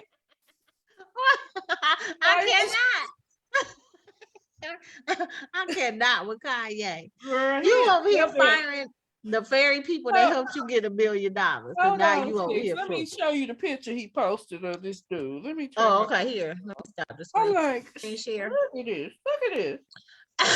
Look how he posted that man up there. I'm like, you cold.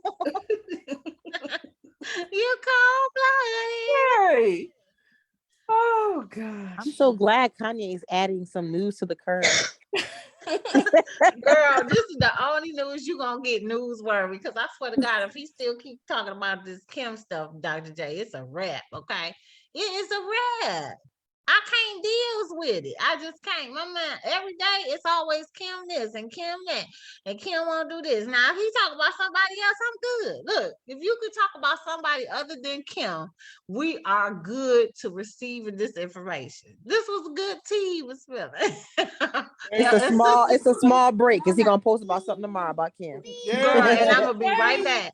Don't y'all post nothing else about Kim on the damn timeline, on the TL, in the curve. I swear for God, right here, don't do it. Well, dang, he publicly announced the fire, and he sure did. Kanye tripping with that new album. Girl, they say Jerron just sent me something and say, yay, then urge fans to visit a website to order a player which ships with a copy of Donda 2.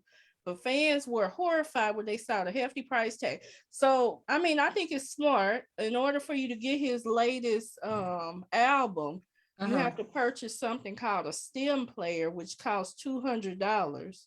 But the album will be loaded on that player. But that's the only place you can get his music. He say it's not going to be on Apple.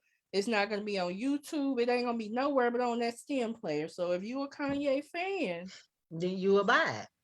Well, shit, I won't be. So Kanye, you gonna have a lot of. Kanye is he might be crazy or whatever y'all say, but he's a smart businessman. Oh yeah, he's and smart. He's gonna sell out because them sneakers that he made sell out. And the reason why Kim's Skims is a $1 billion company is because of Kanye. Because y'all remember she tried to sell makeup and it was a trash, like it didn't work. It was horrible. Yeah. So all I got to say, anybody that's purchasing any of these Yeezys, do you see the cost of these damn things and the way that they look? To get some. I tried to get the slides. Slides are cute. Let me tell you something. Let me tell you something. Okay. The slides is fine, Dr. J. But if I would have saw you in any one of these other things, I would have talked about you hell of it. I swear to God, I would. Actually, I was gonna buy those right there on the left in the khaki color, but. Okay, and you would have got talked about. You would have been talked about for me. Oh, that's okay. I would have been cute though. You would not have been cute in them ugly shoes, Dr. J. I would have. I like them. No, ma'am. Those are not cute. No. They might not look cute in the picture, but they're actually really cute on your feet. I've seen some people with them on their feet. I done seen many people on the feet, and I said, y'all going to the moon and back. Y'all going to the moon and then we saw Fat Joe in the damn boots, and he looked like he was leaning in the video. Why they look like they leaning? Girl, he looked like he was in a Smooth Criminal video with Michael Jackson.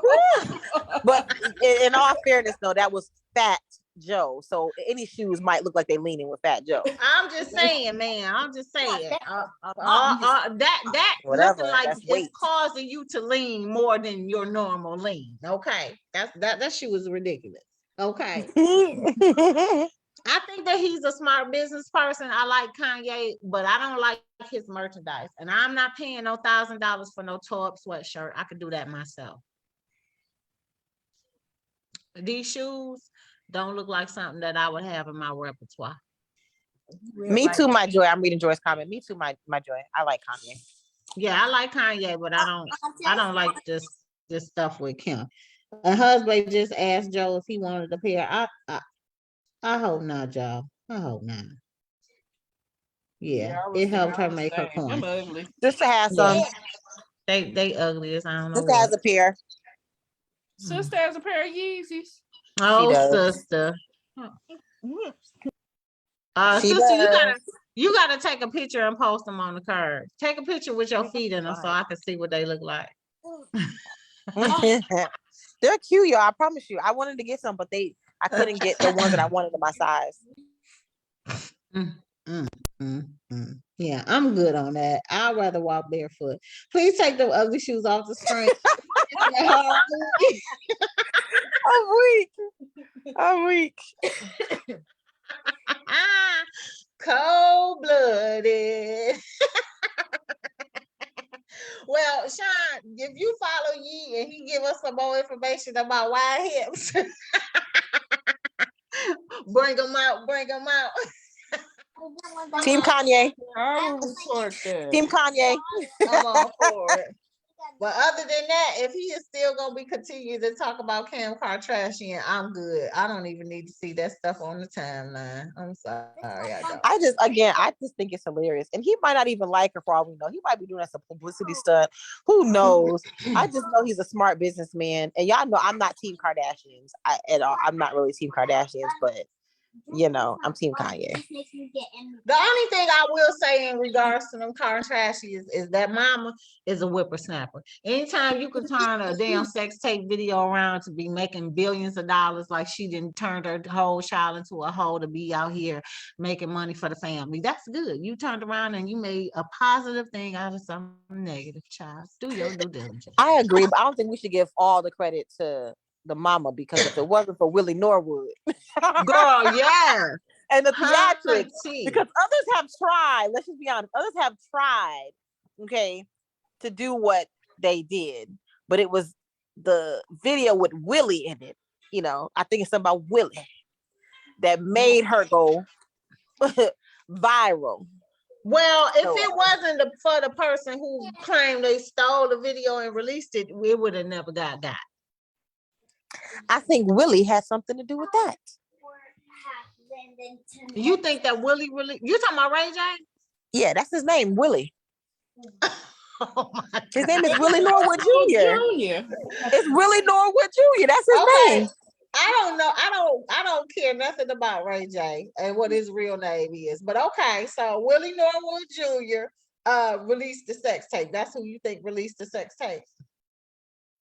I think they both did. I think they both kind of, because it was too theatrical. Like it was like scene here, then scene there, then they moved. It was just what I know is, this is what I know about them two. Now they did have to come together in order for this to be in a production produced thing. They had to get on board with it. But prior to that, it was not released. And from what Willie Norwood Jr. said, it wasn't even in his possession. This is what he claimed. Now we're going by what's factual. He said that the video was not in his possession. It was actually in Kim's possession. And from what she said, the video had to have been stolen when she moved from the house. So I don't know in regards to that, but I do know that they had to come together in order to sign off on this video to be, I think they ended up mass producing it so that they can make money off of the video and the proceeds would go to them, since somebody was trying to sabotage them in the first place. Now that's what I know. Now, I don't know if he released the tape, but yeah, whatever once it goes out, you know, you might as well try to capitalize. That's what I said. Once it go out, you might as well. I mean, shoot, I was waiting on R. Kelly to go ahead and see if he was gonna get the proceeds to it since he was in his video. I'm just saying. Girl, Robert was gonna Eddie with that video. Eddie, that was a low blow. That video was too grainy. She was too grainy. No, he couldn't get paid on that one, because then he would have been in trouble. He would have accepted the responsibility. Right, exactly. Definitely couldn't do that. Yes, Willie also didn't sell drugs. No, he is a drug dealer, because how you think that Whitney was getting her knees knocked off? I'm just saying. Oh. Wait, you talking about Willie? Heck yeah. Yeah, he was selling her drugs, wasn't he? He was getting the drugs. He had a hookup. And that's why they exited his butt out of the back of the doggone hotel when she was found dead. He was leaving the hotel out the back door. He's probably gonna forever live. He's probably gonna forever live with that knowing that he was the reason why she died. Of course. And he wanted to give you this whole theatrical, drama scene when the casket was coming down the aisle when they was gonna go put it in the hearse. He over there holding on to the casket, crying out, Whitney. No, he wasn't saying Whitney. He was saying Nippy, Nippy. Girl, don't get me started on this. Willie was laying pipe and filling pipe. Right, Jerron? Laying and slaying that G-thing. And what's so bad about that? Wasn't he with the other girl that he with now? He was tipping out on Princess with Whitney? No, he wasn't. So he ended up meeting Princess way after the Whitney Houston thing. But it was an incident with another chick that they got into an altercation in the club, and Whitney cussed her the hell out. From what my understanding, but it was some other chick, but it wasn't Princess. I think he was with her because that Hollywood, the Love and Hip Hop Hollywood was out before Whitney died. And Princess was on there with him. What I do believe, if that was the case, is that when Whitney wanted to go out and do stuff, Ray J was the man. Ray J, if anything, he was sleeping with Whitney, but he was also her drug dealer. Wow. Where in the world? Why would Ray J be a drug dealer? He was broke or what? Well, Ray J first of all, here's a little background about Ray J. Ray J is a gang member. He got caught up in the wrong crowd during the Moesha stages. So when, what happened was Moesha tried to get him on a show to try to get him out of being, around the bad people, to give him a little bit of hope of that, you could do something else. And that's how he ended up getting into the acting and the singing, because he got onto the Moesha show. But he was a drug dealer, and he was hanging with Suge all the time. Suge was his homeboy. They was always in the stuff together. And then he was always in the limelight thanks to Brandy. He was always around the people, and he started hanging, like he always used to say Floyd was his boy. Always hanging around Floyd, but you stole Floyd's girl. I'm just saying. Oh. Wait, Princess was with Floyd? Yeah, she was. Girl. Mm-hmm. Wow. He's Snoop's cousin. Him and Snoop are cousins. Yes, they are cousins. So that makes sense about the whole gang or whatever, because I know they're family members or cousins or something. Mm-hmm. Yep, he did steal Princess from Floyd, Sharon, aka Sharon. Yes, and he was messing with Tiara and had her get, like the way that he did her, he had her drinking. That's why she ended up having a damn drinking problem. Was going to rehab and stuff. Everybody that ended up messing with Willie Norwood Jr., TM, Dr. J, always end up having some kind of damn problem with their ass. Yeah. The only person that I think that really still got their head on straight is Princess. Like, she ended up doing her own businesses, and like she got her own money and stuff, but everybody else ended up having some kind of issue with them. But he did her wrong. Y'all remember he left her in Vegas at a hotel. She was pregnant. Oh yeah. And her stupid butt tried to reconcile with him. So that's on her. Willy Wonka. Jerron said Willy Wonka.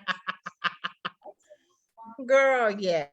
They a whole mess. We need to do a whole panel discussion about them Norwoods. Because I still need to know what was in that note that Whitney passed to Brandy. Girl, we ain't never gonna know that. That note been burned to ash. Girl, she probably still got that damn note. She a damn fool if she do. I bet you she do. You better burn that. Wait, what note? It was probably meant for Ray J to pass something to Ray J. It was. That's what I think. I think she passed the note to Brandy, and in the note it said, "Tell your brother to meet me at the hotel." And that's why he came. And he supplied her with the drugs and stuff and was exiting out the back. That's what I believe is in the note. Jerron says she was stupid to marry him after he bought rights to her name. Oh, well. Wait, Ray J bought rights to Princess' name? Girl, yeah. Girl, oh no. See, no. I mean, maybe he signed it over to her. I don't know. Girl, you gotta do like he bought what? Bullock. Wait, he bought what to her name? Bought the rights to her name. Oh my gosh. That's trifling for real. Unless he bought it and gave it to her. Mm-hmm. That's the only way that's not trifling. Otherwise, Ray J. That's trifling. Yeah, right, Pierre. Right, Pierre. Yes, it was her drug order. Yeah, it probably was her drug order. And he knew what the note meant. He knew what that note meant. I'm trying to tell you, he was in on this whole thing, and nobody even looked into him. When they did the investigation, did they question Ray J? No. Girl. You think that would have been a topic of discussion? Like, well, where did these drugs come from that she OD'd on? That I never even heard that. Right. It never came up. But they show arrested that dude Michael, you know, one that died in New York. They found the people that gave him the drugs and they charged them. Yeah. And they did it with Michael Jackson, but somehow Whitney never came up. Yeah, that is very odd. I agree. You know. Lord, poor Whitney, may she rest in peace. Well, I mean, I know we getting ready to get off, but I also wondered, you know, is anybody planning on watching Bobby Brown's new show? Oh yeah, we gonna tune in to that. I am. Yeah, I'm gonna watch it. You know, see what Bobby doing on there. Well, I'm gonna tell you what Bobby doing, child. Cause y'all know Bobby still is out here drinking. He got a drinking problem. Look, they've been showing. I thought he was, you know, on the wagon. Well, he got to use that breathalyzer every time he start the car. That's his key before the key. Okay, well, let me just say this. If y'all looked at the little snippets and stuff of something, because they started their tour, New Edition tour, y'all see Bobby ain't doing them dances again. I told y'all Bobby was gonna have to get in shape if he was gonna try to do this tour with New Edition again. They got him standing off to the side again, singing the song. He can barely sing, you know, hold the note. Well, I was hoping this is what when he did the verses, I was hoping that he was going to get back into shape, because at one point he had lost a lot of weight. He was doing really good. You know what? I saw him today. He looked like he trimmed down, actually. Well, that road life will help you trim down if you know. But if he don't have a problem with that, it's the drinking.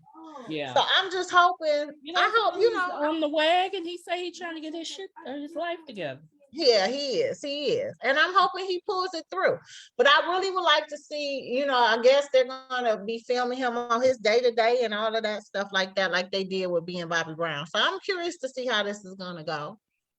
I mean, we're going to see him with his family, his wife and kids. We'll see him mourning the life of his son he lost in Bobby Christina. You know, we'll see him preparing to get back on tour and all of that type of stuff. Yeah, I'm here for it. Yeah. When does it come out? I don't know. Let me look it up and see. Put it on y'all watch list, y'all. I think it's not till May. Yeah, I think it's May, sometime in May. We got a while. But yeah, I'm here for it. Jerron said, yes, she could no longer do business under her name. That wasn't a love gift. It was a move of control. Oh. Well. See, I don't like that, you know. Yeah, Joy said it's May. Yeah, that's what I thought. May. I think it might be May the 31st or something. Yeah, it's sometime in May. But I'm here for it. Let me tell you, the best episodes of being Bobby Brown was the ones with Whitney. Whitney was in them. Those was the best episodes. When she started coming into the doggone scene, honey, I was like, oh my God, this can't get no better. Whitney was the damn highlight of that damn show, honey. Them two was a whole mess. You heard? But let me just tell you this, and I'll keep it moving. I don't care to see his wife being involved in this like that. Don't do it like they did with me. Me too. No, I was about to say the same thing. Yeah. I know it's not his fault that Whitney gone, but it's just hard to see Bobby without Whitney. So I'm not really for the new family thing and all of that. You know, I don't know. That's gonna be hard for me to watch. Well, for me, I have reservations about this wife. So, who do share? Oh yeah. I mean, it's pretty much out there that, you know, from the movie. Okay, she's been around since he was dating Whitney, since they was in a marriage. So she the one had the talk. Oh yeah, so we definitely don't like her. Oh no. We Team Whitney over here, honey. She better lay low. We team Whitney over here, baby.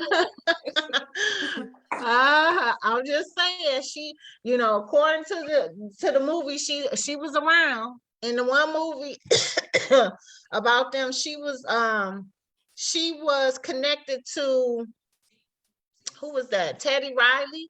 Like she was friends with Teddy Riley. That's how she ended up meeting Bobby Brown, because Bobby Brown was working with Teddy Riley for his album. So she has always been around. And I just think that she was like basically waiting on the whole situation for Whitney and him to break up for her to move in. I really do believe that. Child, they gonna say they were friends and then they fell in love. Little by That's little. what they said. That's what they said. And I don't believe it. No, Jerron, I do not love Bobby's new wife. No, ma'am. No, absolutely not. I do believe that if Whitney would, like when Bobby got himself clean and he was trying to get Whitney to be clean and she didn't want to, God rest her soul, child. But Bobby couldn't be around her while he was clean because he was falling into old habits, and I get that. And I think that her father did Bobby bold, with basically taking half of his stuff away, but he walked away from everything, you know. And like I always said, Bobby has a good spirit. Like he's really a good person. Like I told y'all, I've met Bobby a few times, but the few times that I met Bobby, it was always he was drinking. So I knew that he had a drinking problem up front. When Whitney passed away, he did that concert here in Detroit, and he was still on the bandwagon of, you know, when they was doing a tour, that, you know, he was crying out because he lost Whitney and all of this other stuff. It was really hard for him, and it was hard for me to see him be like that, because I felt like them two were really in love with each other. It's just them drugs got in the way. Now, this lady that his new wife, I really feel like she was just sitting in the background, just waiting for everything to make her move with him. I think that she always had a liking to Bobby. Always. Always. Even when he was married to Whitney, I think that she has always been wanting to be with him. And she just sat up there and waited till the whole situation with them two just trickled on down, and she just slithered on in. And then next thing you know, she got her hands all in the pot of everything with Bobby. His barbecue sauce and spices. She over here doing the most with this, that, and the third. And not to say that she shouldn't have a hand in what he does, because that's his wife now. But I think that this was part of her plan. Personal opinion. Personal. Yes, I'm sure, Jerron. I'm sure. Talk about you sure sexy. Yes, I am. So, but I'm gonna tune in anyway. I just hope that it doesn't, you know, show the same reflection. Y'all still here now?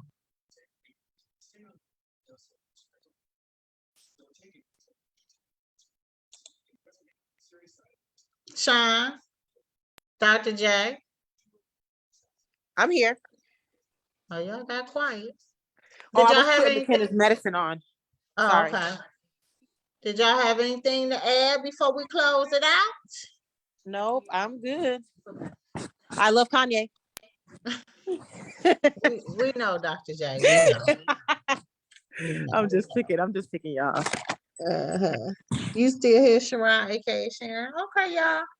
Well, I think we didn't cover everything, honey. We didn't ran longer than anticipated. Jan is still in the building too. Y'all know we 3 hours in. Just started at 8 o'clock. Child, we've been here a long time.